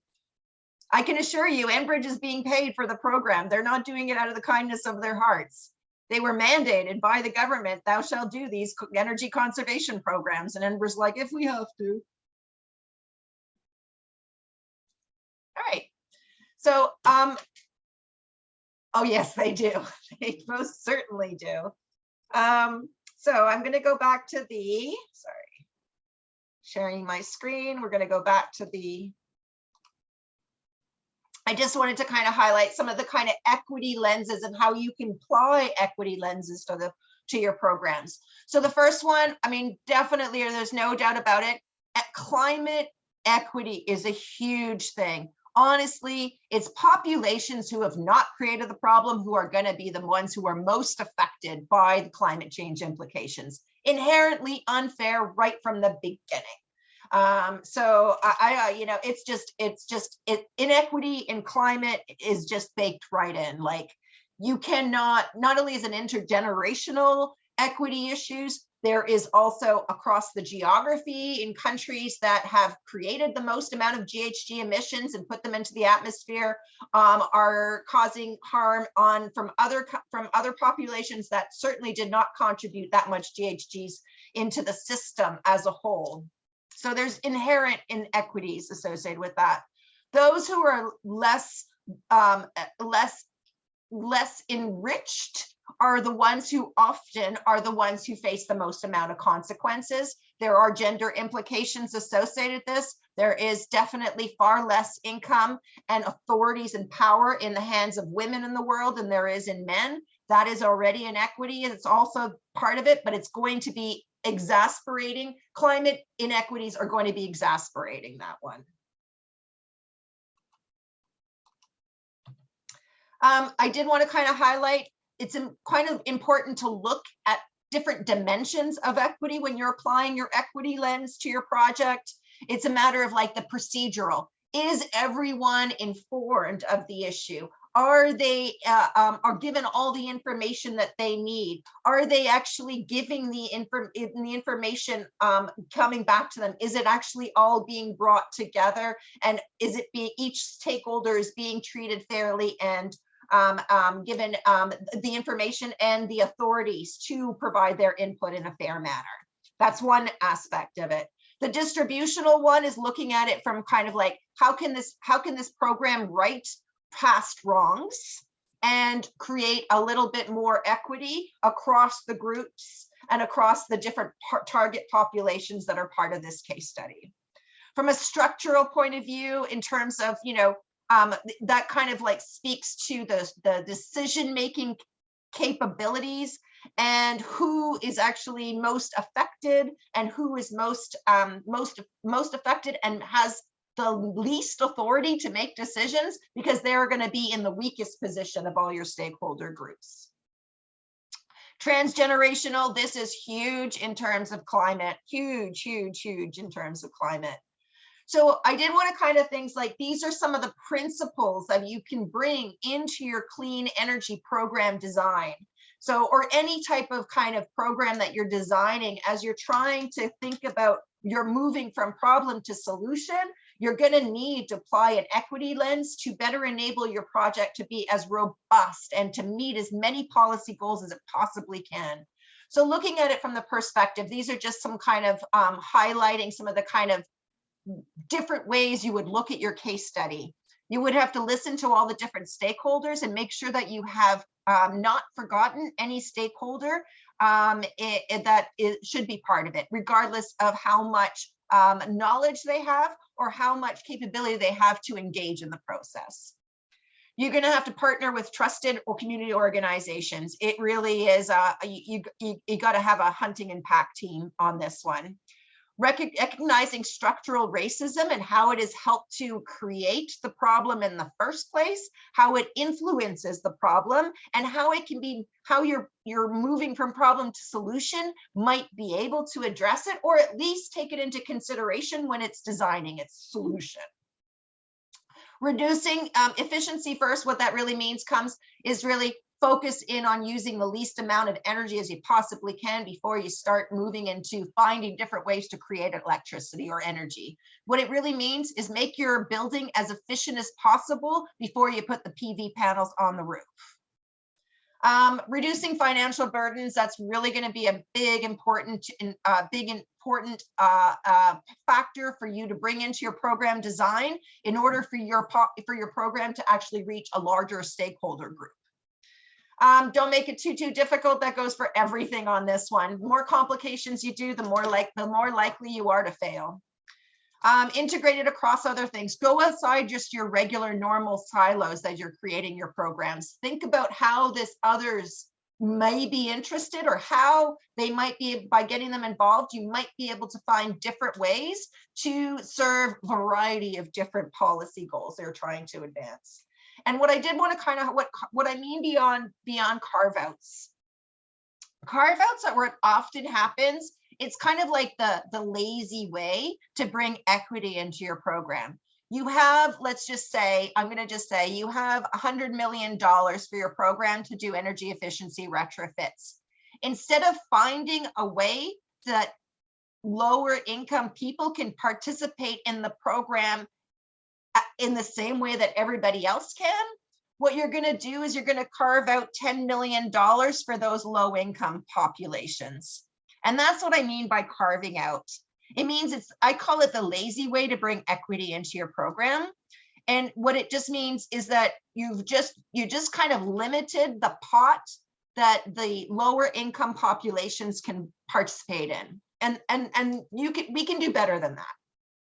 And obviously tracking progress and long-term commitment, that goes across anything. So really what I wanted to kind of highlight, when you're kind of moving from problem to solution and you're looking to how you might apply that equity lens, you would look at it from assembling the team of people that you would need to give that variety of different perspectives. You're looking at the times kind of like a shared understanding and a shared commitment to bringing equity into your program design, and then gathering the baseline data to better understand who are the populations that you're really trying to target and deliver this to, and what is it that's stopping them from participating in it as it would be traditionally kind of just, you designed in the past. You better understand the barriers that your target audience is facing, and then bring them in and test it out, these programs for them. Really, you need to do that analysis with your target audience to make sure. I'm going to come back to this one afterwards. I'm going to come back to that. But really what I wanted to do, there's areas of ways you can use the W5 framework, as I call it. They're calling it the 4 Ws framework, to bring that equity lens into your consideration. So you would kind of be thinking about it from the perspective, these are different ways you could look at it. Okay, you might not be setting up your program. You might be setting up your program to get clean energy or PV panels on people's homes, but are you really going to just stick within your lane and say, like, I'm not going to think of anything else I could achieve as part of this program. All I really care about is getting clean energy on these homes. Or are you going to think about it from the perspective of how can I reach a variety of different audiences? And, how can I make it more diverse and equity and bring that more into my program design so it can reach a larger group of people? It's always important to do a little bit of power analysis on your case study in your stakeholder group to kind of put them into this 2x2 box, really, when it comes into it. Low influence, but less impacted. They're probably not as important at that stage of the game. They're less impacted. So really, they may not you'd have probably a hard time getting them engaged on this one. But the people who are low influence and highly impacted, they're the populations that's probably going to need the most amount of help in terms of addressing this issue or understanding this issue or figuring out how this issue can move from problem to solution. High influence, less impacted, whatever. Yeah, probably don't need to put too much emphasis on that one. The highly influenced and the highly impacted, those are the ones who are going to be your biggest barrier to face. So you got to kind of think about, like, how do I put these people in these different boxes? I did want to kind of highlight these. I'm going to go through an example. I'm not going to go through this. I'm going to go right into an example of how some programs have brought that equity into their design. The solar affordability program, a lot of times people can do PV installations in their home, but again, because they actually have to fork out all the upfront capital costs to install those PV panels in order to benefit from that free energy over time, they, a lot of times lower income people are totally cut out of these solar programs. So what this has done is that it's created a kind of mechanism where they can, there's a financial mechanism that can pay for those upfront capital costs, and those people in the program can pay back that initial upfront capital cost from the energy savings they're getting from their installed PV panels on their roof. So that's an example of a program that didn't just stick with the traditional, let's get solar panels on roofs, instead really identified how to make sure that a variety of audiences can participate in this program. This is also another example associated with that in terms of the utilities working with that working with the utilities to specifically, again, address that upfront capital cost barrier that really impacts lower income populations in engaging in climate change solutions. A car share pilot is another great one, in terms of it, we have a lot, like right now, again, you can look at the EV rebates as an issue that didn't bring an equity lens into its consideration. For example, they're giving only EV rebates for people who are buying new vehicles in the government. And what about people who don't buy new vehicles? What about people who only buy secondhand vehicles? Thankfully, I actually am really proud of this one, because we do have a program in place in Ontario, thanks to a private funder who actually is giving EV rebates for secondhand EV uptake and really helping to build that secondhand EV market. But even with that program, it's still just all catering to people who have a private vehicle, a personal vehicle. What about doing it for car share so that electric vehicles can come into the system of a car sharing system? What about e-mobility? What about a e-bike share program? What about something like that? Why are we only sticking with the traditional kind of, like, again, helping people get single occupancy vehicles? So this is a program in Quebec, actually, that provides financial assistance to make residents make the switch between to replace fossil fuel heating and then move over into green electricity or renewable power on their properties. Again, it's a really great program, and I have to give a kudos to Quebec. They are the first jurisdiction in Canada that has now phased out the use of fossil fuels in new development. So kudos to you, Quebec. Fantastic. This is the home weatherization program from Enbridge. Their union doesn't exist anymore, so it's just all Enbridge. They bought it all up. This is a website called energypoverty.ca.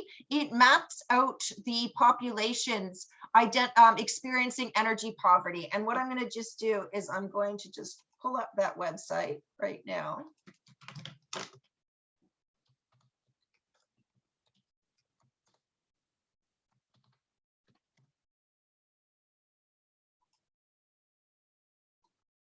I'm going to show it to you. So we're going to do a little bit of browsing.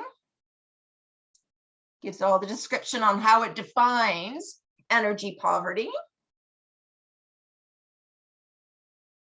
And then you could go into,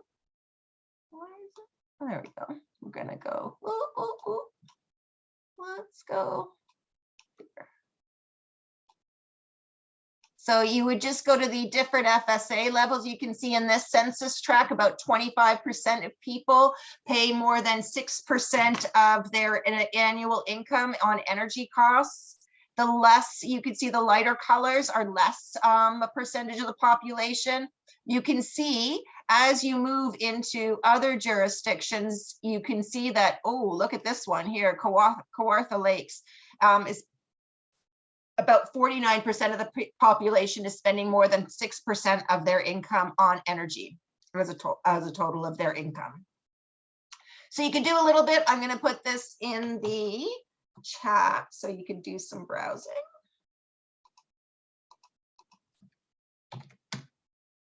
But it's a really interesting tool. It's being brought in a lot for municipalities as they're doing their energy planning. And thankfully, that's something that's definitely progress. These are some resources that are available. I will put them all in the, it'll all go into the Blackboard Collaborate, so you can always access those. I'm going to also actually turn them in, put them in the chat just in the meantime, if you'd like to kind of hunt that down as well.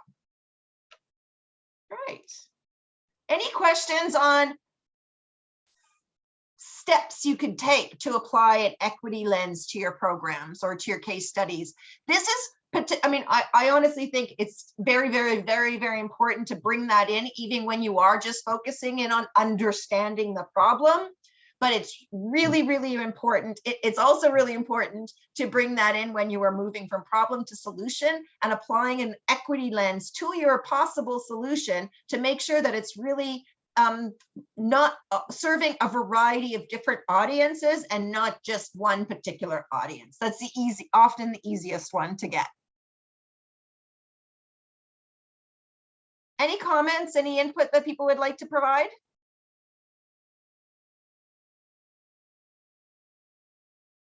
No? All right. So what we're going to do right now is I am going to do a little bit of a case study. Oh, no, no, no.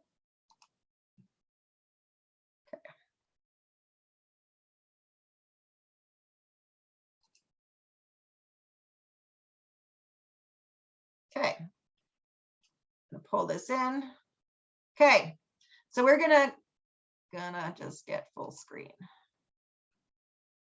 Sorry.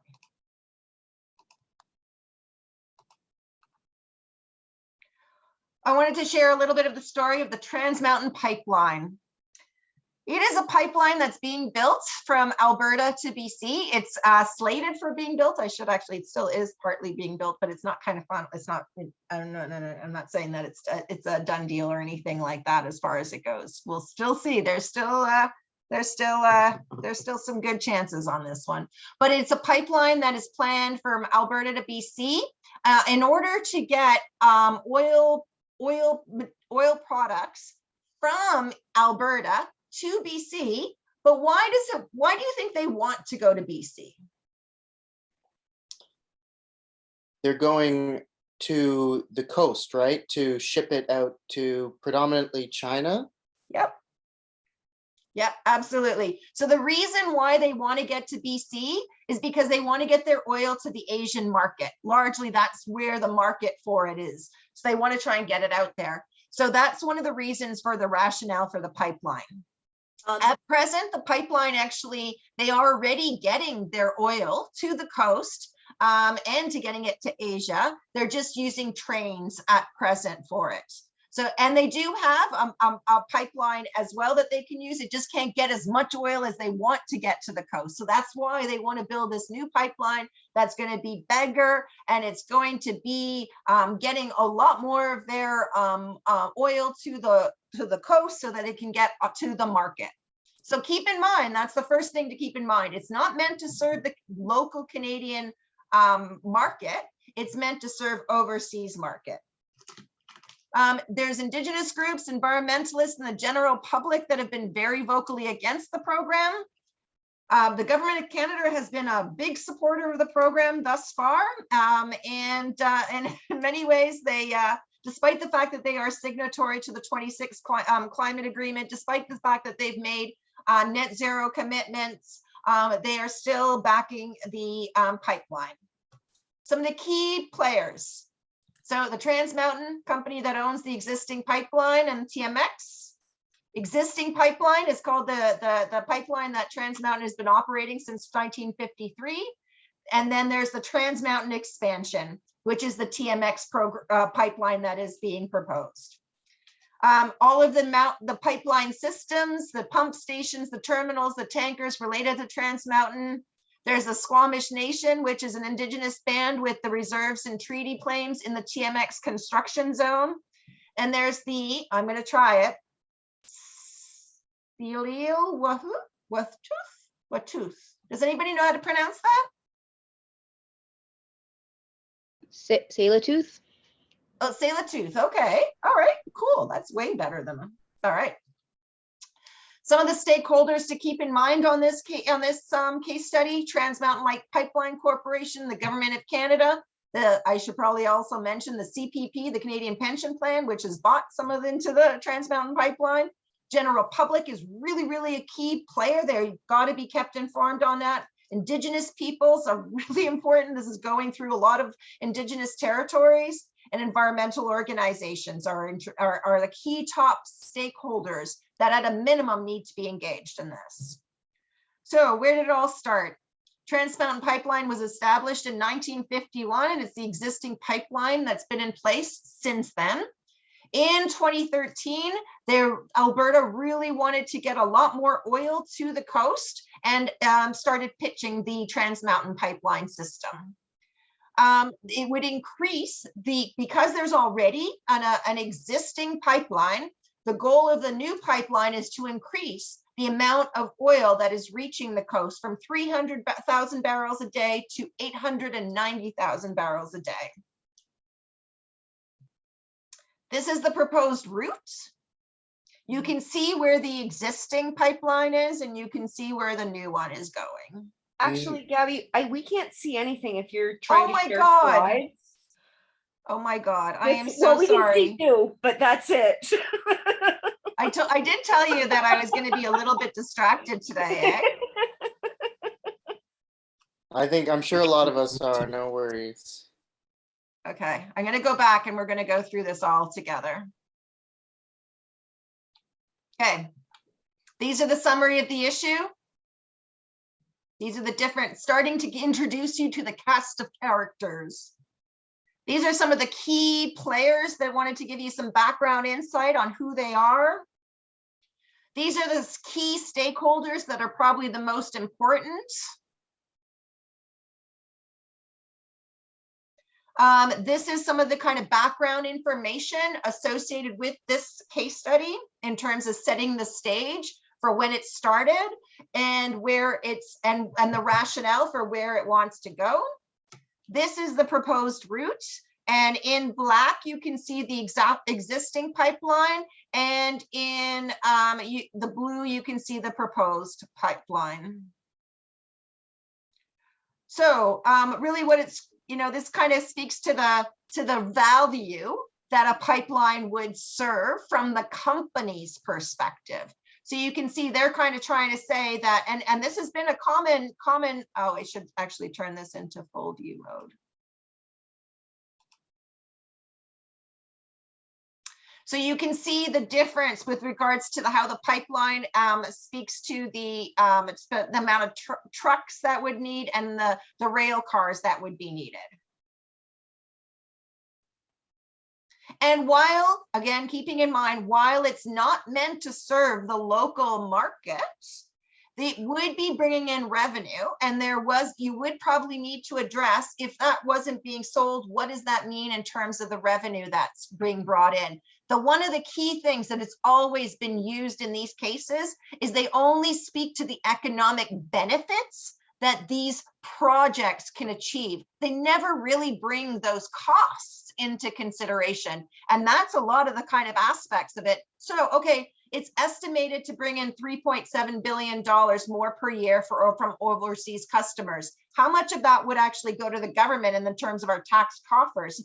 You know, how much goes to the company? How much goes to the local communities? What is the risk to the local communities of an oil spill? How much would an oil spill cost to clean up? Who's going to pay for that oil spill? All of those different types of questions. Never mind the things of the ecosystem damage that you probably can't pay to fix. So this is the kind of from the Government of Canada's perspective, in terms of how do you look at your case study from different stakeholders' perspective. So if you were the Government of Canada, chances are what you would be thinking is like, okay, we really need to support this because we're going to get money coming out of it. They knew that they you know, that was what they wanted, the tax revenue and the jobs associated with it.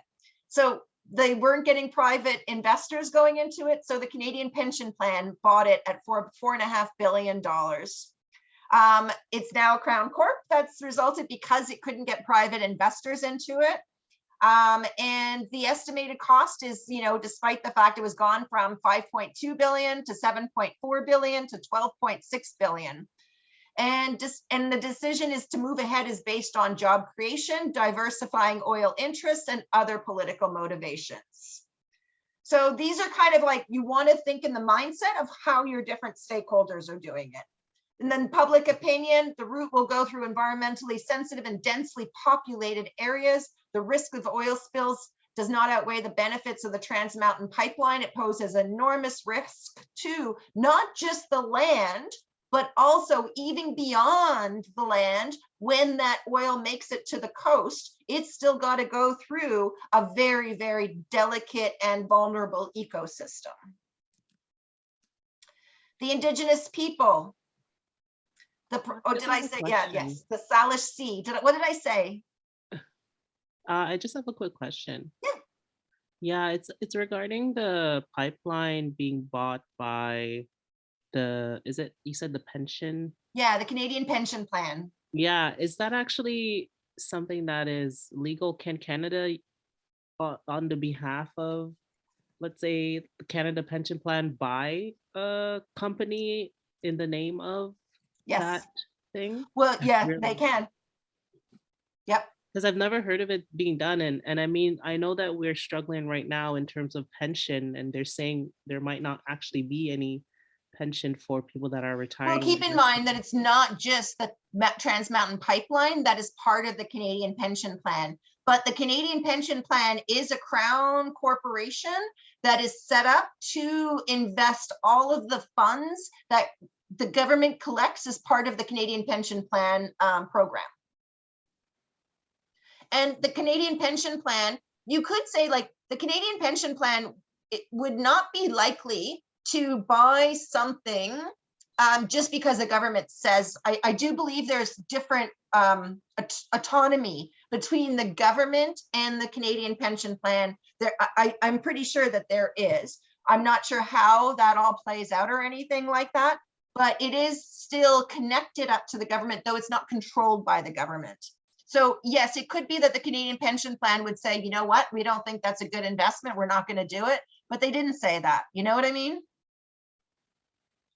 And that's where the key important roles of getting pension funds or lending institutions to bring a climate lens into their financing decisions. And that's hence the reason, the strong, important need for those who are part of this pension plan, of which all Canadians are, to have a say in what that pension plan should or should not be investing in. And there is, I'm going to actually throw a website up there for an initiative, that is taking place to do a lot of that lobbying work with the big lending institutions. So give me one sec here. I'm going to share it with you. Shift action. So this is a campaign that is taking place to work with the largest pension funds in Canada and ensure that they apply a climate lens to their investment decisions. And I'm going to throw this URL in the chat.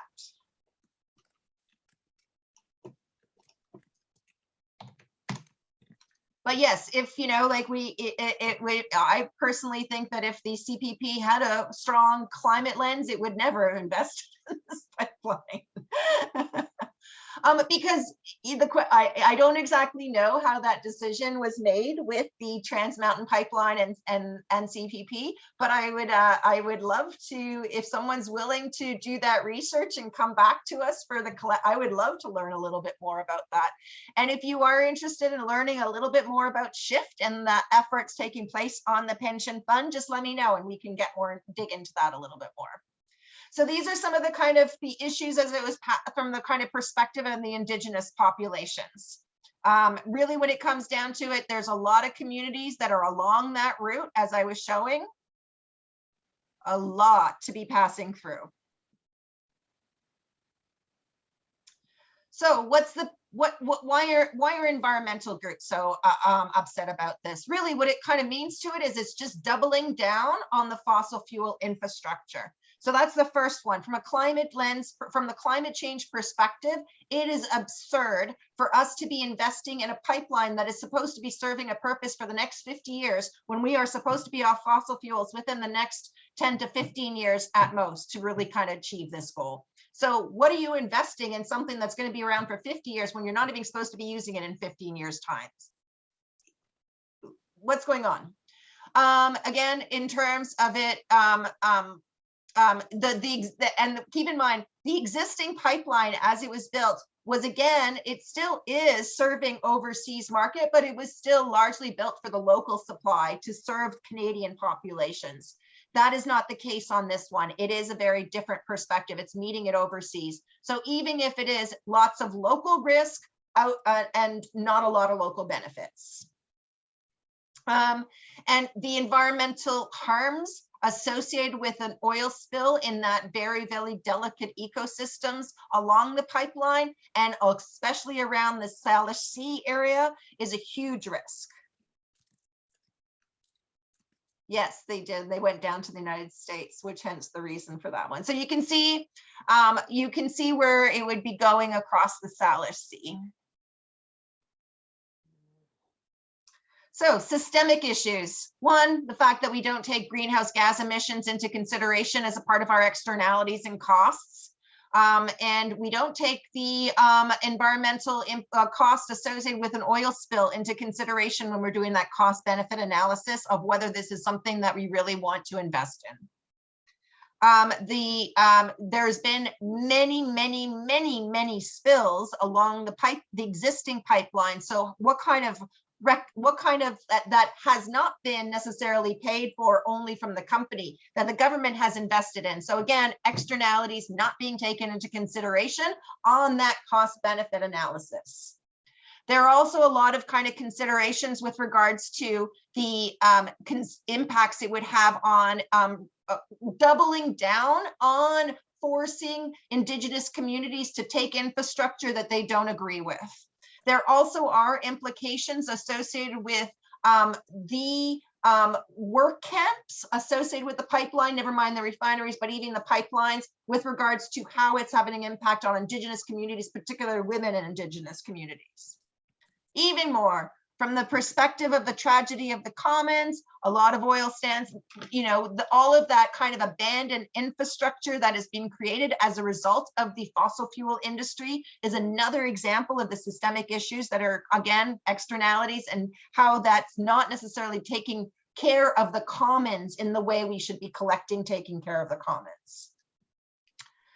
I'm gonna not go into, I just want to I want to go through this relatively quickly and I can see the time running out. So I wanted to kind of go, I'm going to speed through this, but it's just giving an idea of how the case study presentation can give people a really good idea of how you can get a 60% of the information you need from a case within about half an hour of time if someone packages it all really conveniently for you.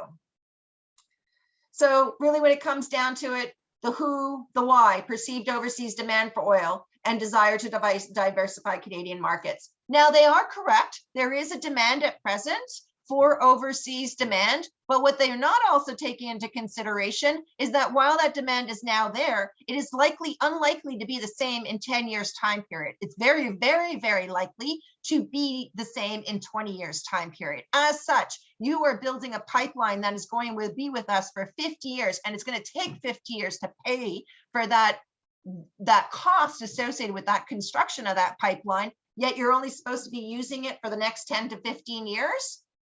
You see the math, it's not working out.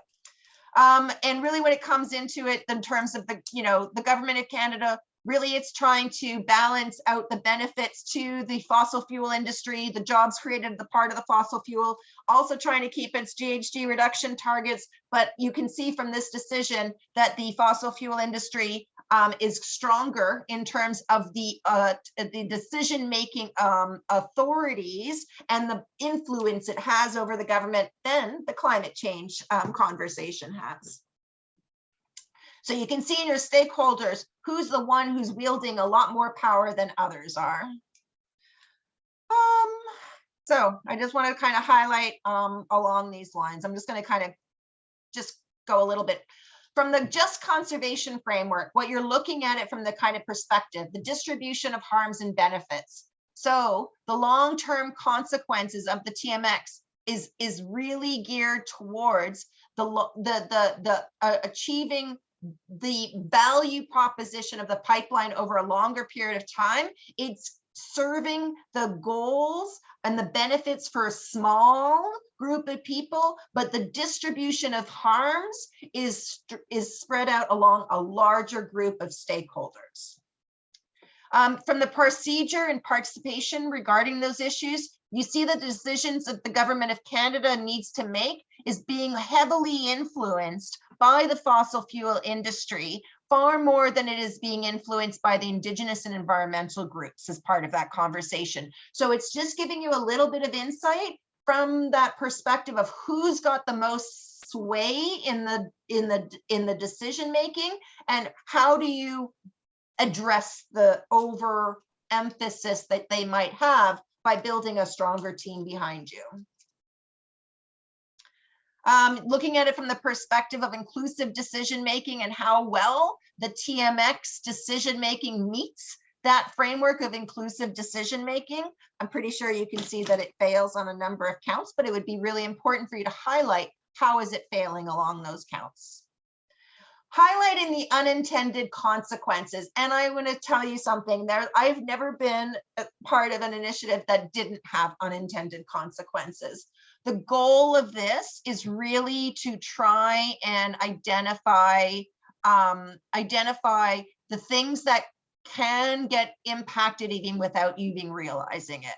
This is an example. Pipelines, you wouldn't think about it from the perspective of murdering an Indigenous women and Two-Spirits as well. Yes, thank you, Avery. So then they really want to try and kind of look at it. This is something that you get a lot of work camps taking place. There are impacts. This is not something like you can see that this is going to happen if you open up your broad sets to highlight and identify unintended consequences.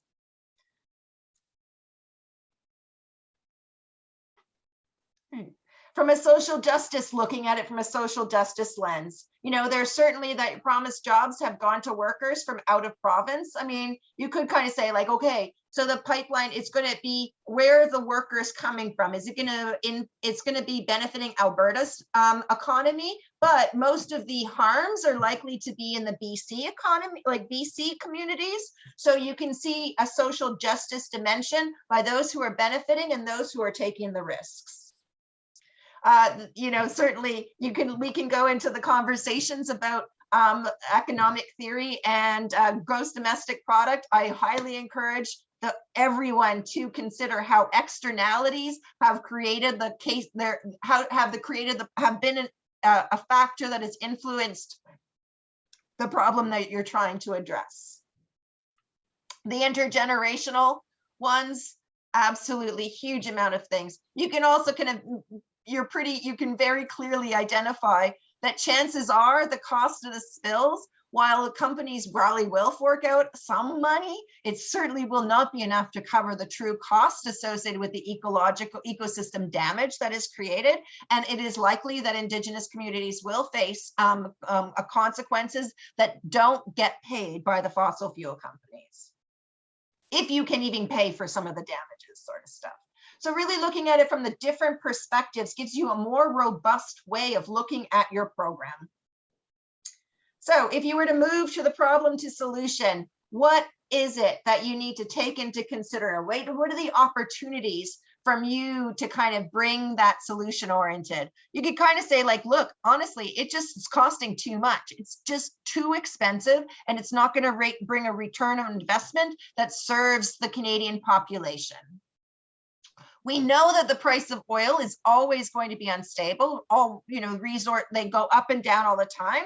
We also know that the world is transitioning to low carbon, zero carbon, renewable energies. That really has to question what role and what does that mean to the fossil fuel energy system as it exists right now? What is it likely to look at in 5 years, 10 years, 10, 15 years time? Because that's really important to bring into your business planning, because that pipeline is going to take 50 years to pay for itself. Investing in green energy, it would actually have much better implications for the Canadian economy. It would be a bigger job creator than a pipeline would be. Why wouldn't, if what we're saying that the purpose of the pipeline is to create jobs, why don't we choose a low carbon way to create jobs, especially if you can create more jobs that way?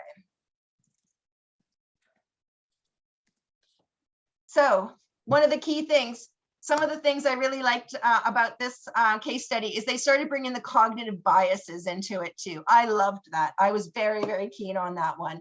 And really what it comes down to, the government has already committed some significant funds to the Trans Mountain Pipeline. So they are committing the sunk cost. Once you've already created a cost associated with your work that you're doing, you are already setting yourself up. It's like, I've already invested in something. I just got to keep going. It's going to work out.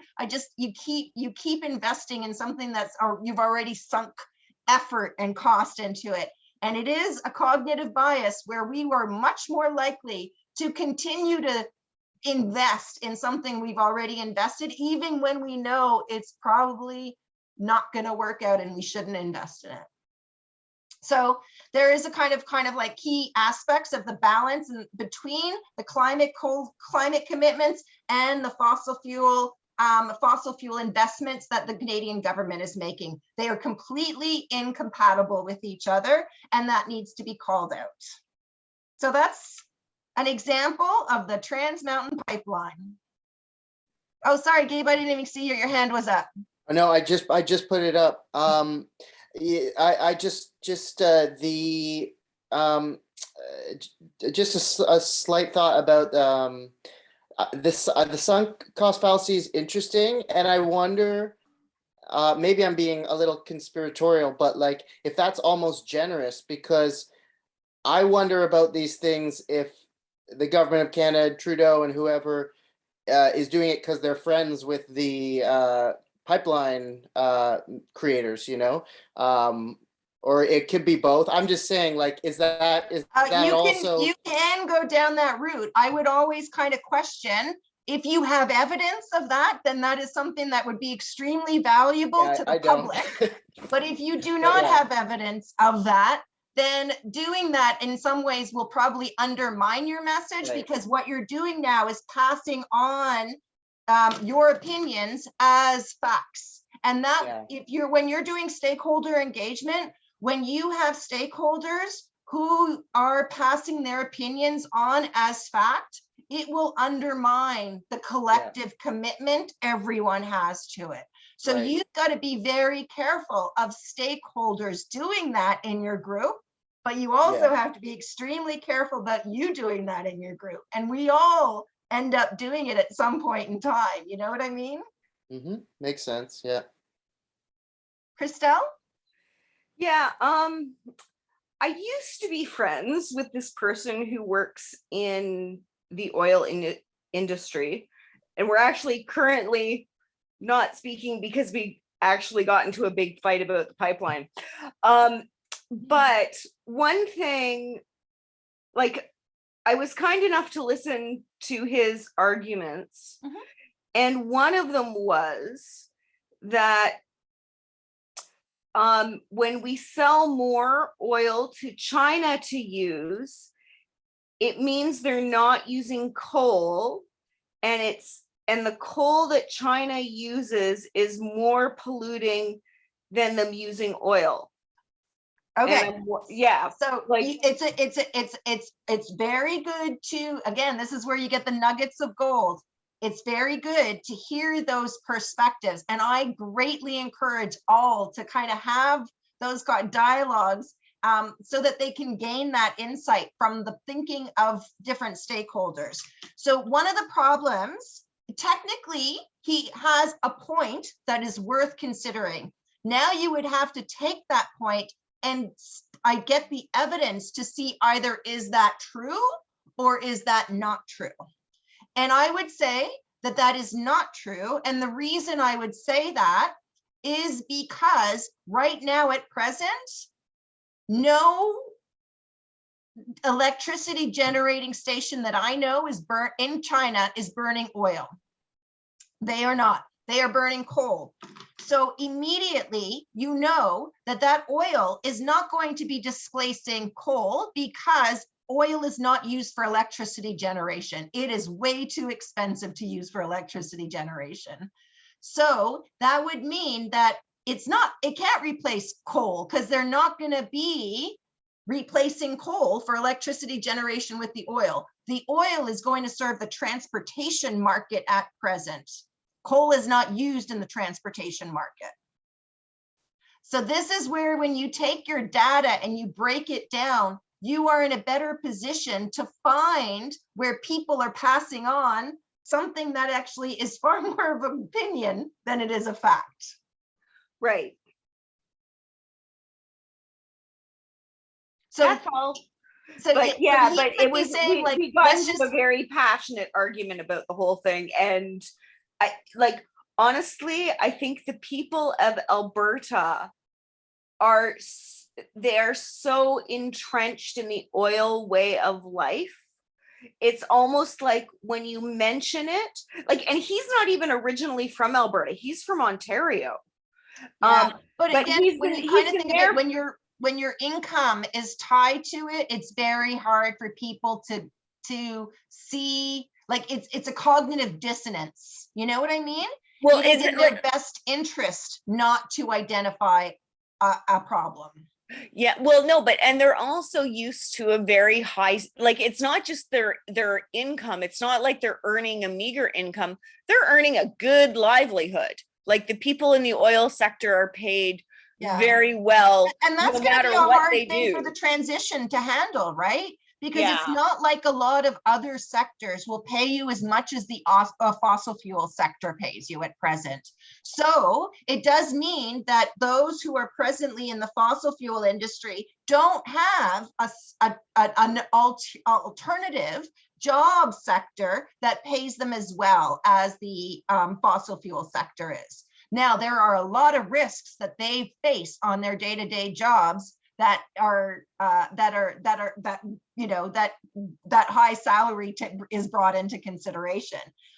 So that is a factor, but it again is just about, that is something we are all going to face as a society. That's not just Alberta's problem. That's all of our problems as we figure out how do we transition towards low carbon jobs and address all those people who right now rely on the fossil fuel sector for their livelihood.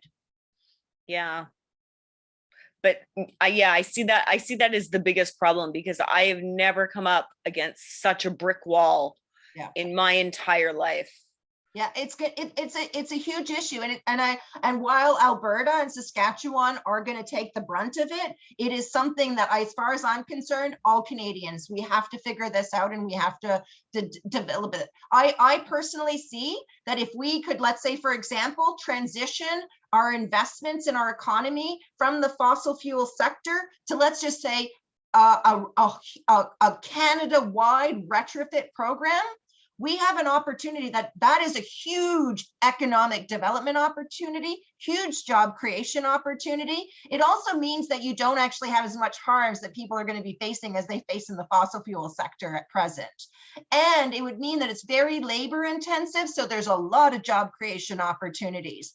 I mean, it's not the only solution in our bucket, but I really do think that is a critical piece of the puzzle in addressing this transition of jobs as we move into the low carbon economy.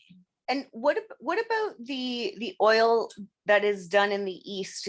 Isn't there like Irving oil, that doesn't make the news as much, but don't they have offshore oil development? Yes, absolutely they do. Actually, I think that their economy is not as Newfoundland does have a fair amount of the economy and jobs that are tied up in their offshore oil. It's not as predominant as a percentage of their economy as it is in Alberta and Saskatchewan. So it's going to be an issue, but not as much a hit to the job sector in the east side as it would be in Alberta and Saskatchewan. Yeah. Okay. Thank you. No problem. Lacia? Yeah, I think what I took away from this most of all is that we're investing in something that is failing. And like, for example, as I mentioned, like we're having issues with keeping money in the pension plan for future retirees, and here we are taking the money, a risk to our pension. And I think that's kind of what it is for me. What it sounds like is that they've taken a huge risk in order to increase the pension plan amount, because of course there's issues with that. But it's like, what are you really taking the risk on? Something that's going to fail, something that is not sustainable. Like, as you mentioned, they're trying to phase out fossil fuels, and here you are investing into this thing. And it really goes to show that maybe we're not as forward thinking as maybe we think we are, or they're trying to make high profit off of the oil. Yeah, I'm not sure that from the government's perspective that they're trying to make a huge profit. I mean, I think they thought that it was going to be a still solid investment in the CPP, but what they're not factoring in, and it's pretty brutally obvious to anyone who would be thinking about it from a systemic point of view. If you need 50 years for that pipeline to work, for you to make your money back on it, and you know that fossil fuel sector and the demand for fossil fuels will not be the same, 15 years from now, much less 50, you are taking a hell of a financial risk with Canadians' pension funds. So stupid. They'll come up with something. Oh, go ahead. Oh, they'll come up with something, another plan of action to keep that money. Well, it's invested right now in it. It's a done deal. We bought it.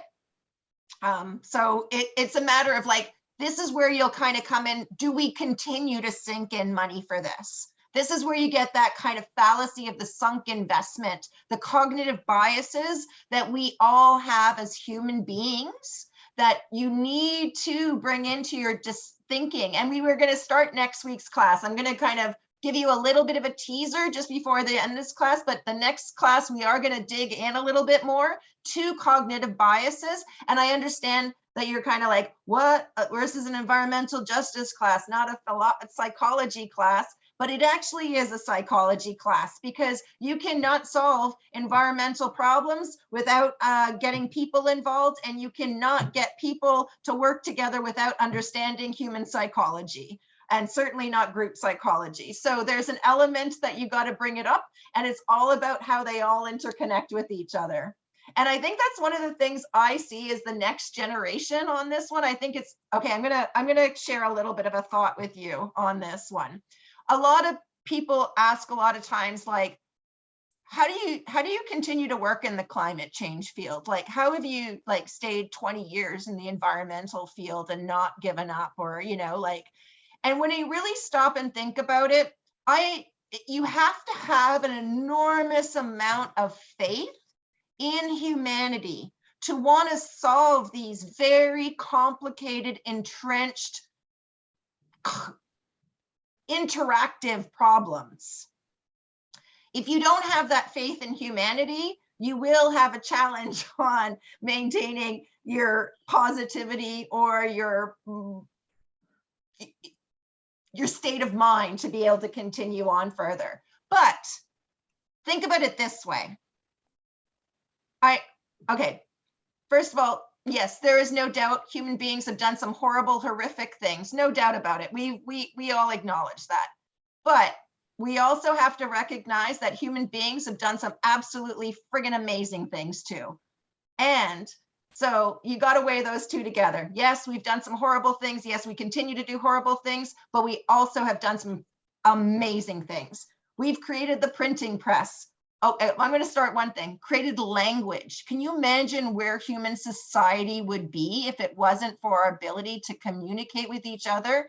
Yes, we have a whole bunch of languages, language barriers or anything, but when you actually get to speak to each other and kind of share these ideas, you create the evolution of a new thing, the idea that then humanity can put into play. Created the printing press, went to the moon. Okay, we could have, people might have things that was all just things, but we've actually done amazing things. Think of the medical breakthroughs we've done. Think of all the amazing things humanity has done. And you're telling me we can't solve climate change? Please. Like, we totally can. We may choose not to as a species. And ultimately, that is our right to make that choice. Unfortunately, where you get the differentials in power, you see a sector of society making that decision that, no, we are going to send our species down this experimental route of climate change just so we can make more money. You can see the power differentials on how this gets played out, which is one of the things that you're all working together to challenge. But you could also think about it from the perspective that, I'm going to be a little bit philosophical on this one. Maybe this is kind of like the next evolution in humanity. Like, for the longest time, language was created. We've kind of lived in hunter and gather societies. We have kind of, we're very tribal. That is in our DNA. Our history is of a tribal people species, Maybe the next evolution on what we need to become to solve the climate change dilemma in front of us is we have to evolve into understanding our connections. We have to understand how we're all interdependent with each other. We have to understand how we're all in this together, that it's not just the people who are suffering because they didn't kind of pull up their bootstraps, that there's issues that have created the challenges that they are trying to dig themselves out of the hole. And why don't we as a collective society help people dig themselves out of holes? So there is an evolution that is needed. And it's not a technological evolution because we have all the technological solutions. It's really almost a human evolution challenge that we face moving forward. But you can't tell me we're not capable of it, because we have done some amazing things, whether it even be going to the moon, creating, curing diabetes. I'm going to go into the vaccines. We've created an amazing amount of vaccines that have saved a huge amount of lives. We have, I can go on forever, and I'm not going to do it because I'm going to get all kind of on a tangent on that one. But think about it. I kind of encourage you, think over the weekend of all the amazing things that humanity has done, and think about it as how we can use that problem solving that is in human DNA, and probably one of our greatest strengths, towards helping us go to the climate change solution. And it's only all of us working together that is what is going to be needed to make that a reality. It's not the technological challenges that we face, because human beings have created, holy smokes, we create, we didn't create it. We created fission, for crying out loud, and fusion, we just did it for a bomb, but Oh, and there's an interesting story, which I will actually share with you next week, about nuclear energy and where it came from. And we can talk about that in terms of how the implications that had for the energy sector and what it might be if we had approached nuclear energy from a different perspective rather than looking at nuclear energy as a way to create bombs that can destroy each other. But that's another story for another day and not one for Friday afternoon, although we're going to do it for next Friday afternoon. Okay, so I've gone on enough tangents. I'm going to stop. Any last thoughts for folks? I was just going to say, you said we did fusion for a bomb. China recently had success with a fusion reactor. Yeah. That hopefully won't be used for a bomb, but like they, you know. I mean, look, I have to admit, I have been one of those people. I'd be like, come on, fusion, come on, you know. And they've always been promised it's always 20 years away for about 25 years now. They always promise it's only 20 years away. We're gonna get it. We're gonna get it. They haven't gotten it. They have figured out how to do fusion. It's just that they have to put more energy into creating the fusion reaction than they get out once the fusion reaction occurs. So from a kind of positive to negatives, we're still in the fusion reaction technology. We are still putting in more energy than we're getting out of it. And that's one of the issues that have stopped, you know, fusion being the silver bullet that can solve our climate change challenges. If you're looking for a TV show to watch, I don't know if you've ever seen it. I think it's on Netflix and it's called Occupied. And it's a story of Norway that creates a thorium nuclear reactor. And all of the nuclear reactors that we have at present in the world are all based on using plutonium and uranium. Sorry, it's all based on using uranium as its raw fuel, and that produces plutonium as its waste product. Plutonium is a radioactive element that is used in bombs. So you can see you're using the nuclear uranium to create energy, but you're making, and the waste product is plutonium. You're using that plutonium in your bombs. But if you had then decided, I'm not going to start my nuclear reaction using uranium, I'm instead going to use the element thorium, and it decays into, shit, I got to check, forgetting.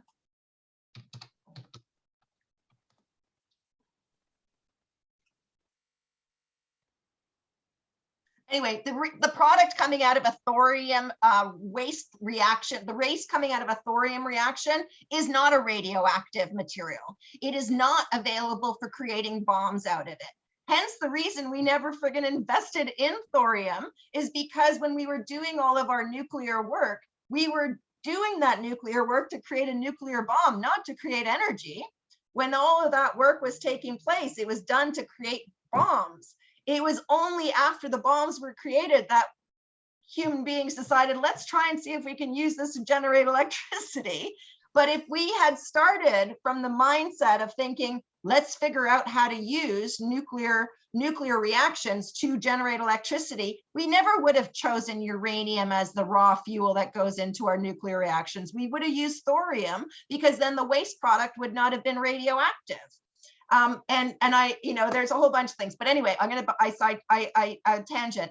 In this story of Occupied, Norway creates a thorium reactor and wants to send its electricity to the EU to get the EU off fossil fuels. And of course, Russia gets into this saying, no, not on my watch. And then it's all the political intrigue that takes place between Russia, the EU, Norway, and climate change and climate disasters happening around the world at the same time. It's a really, it's actually a really well done series. Climate change is a minor character in the narrative. It's not a series about climate change. Climate change is just one of many character plots in the storyline.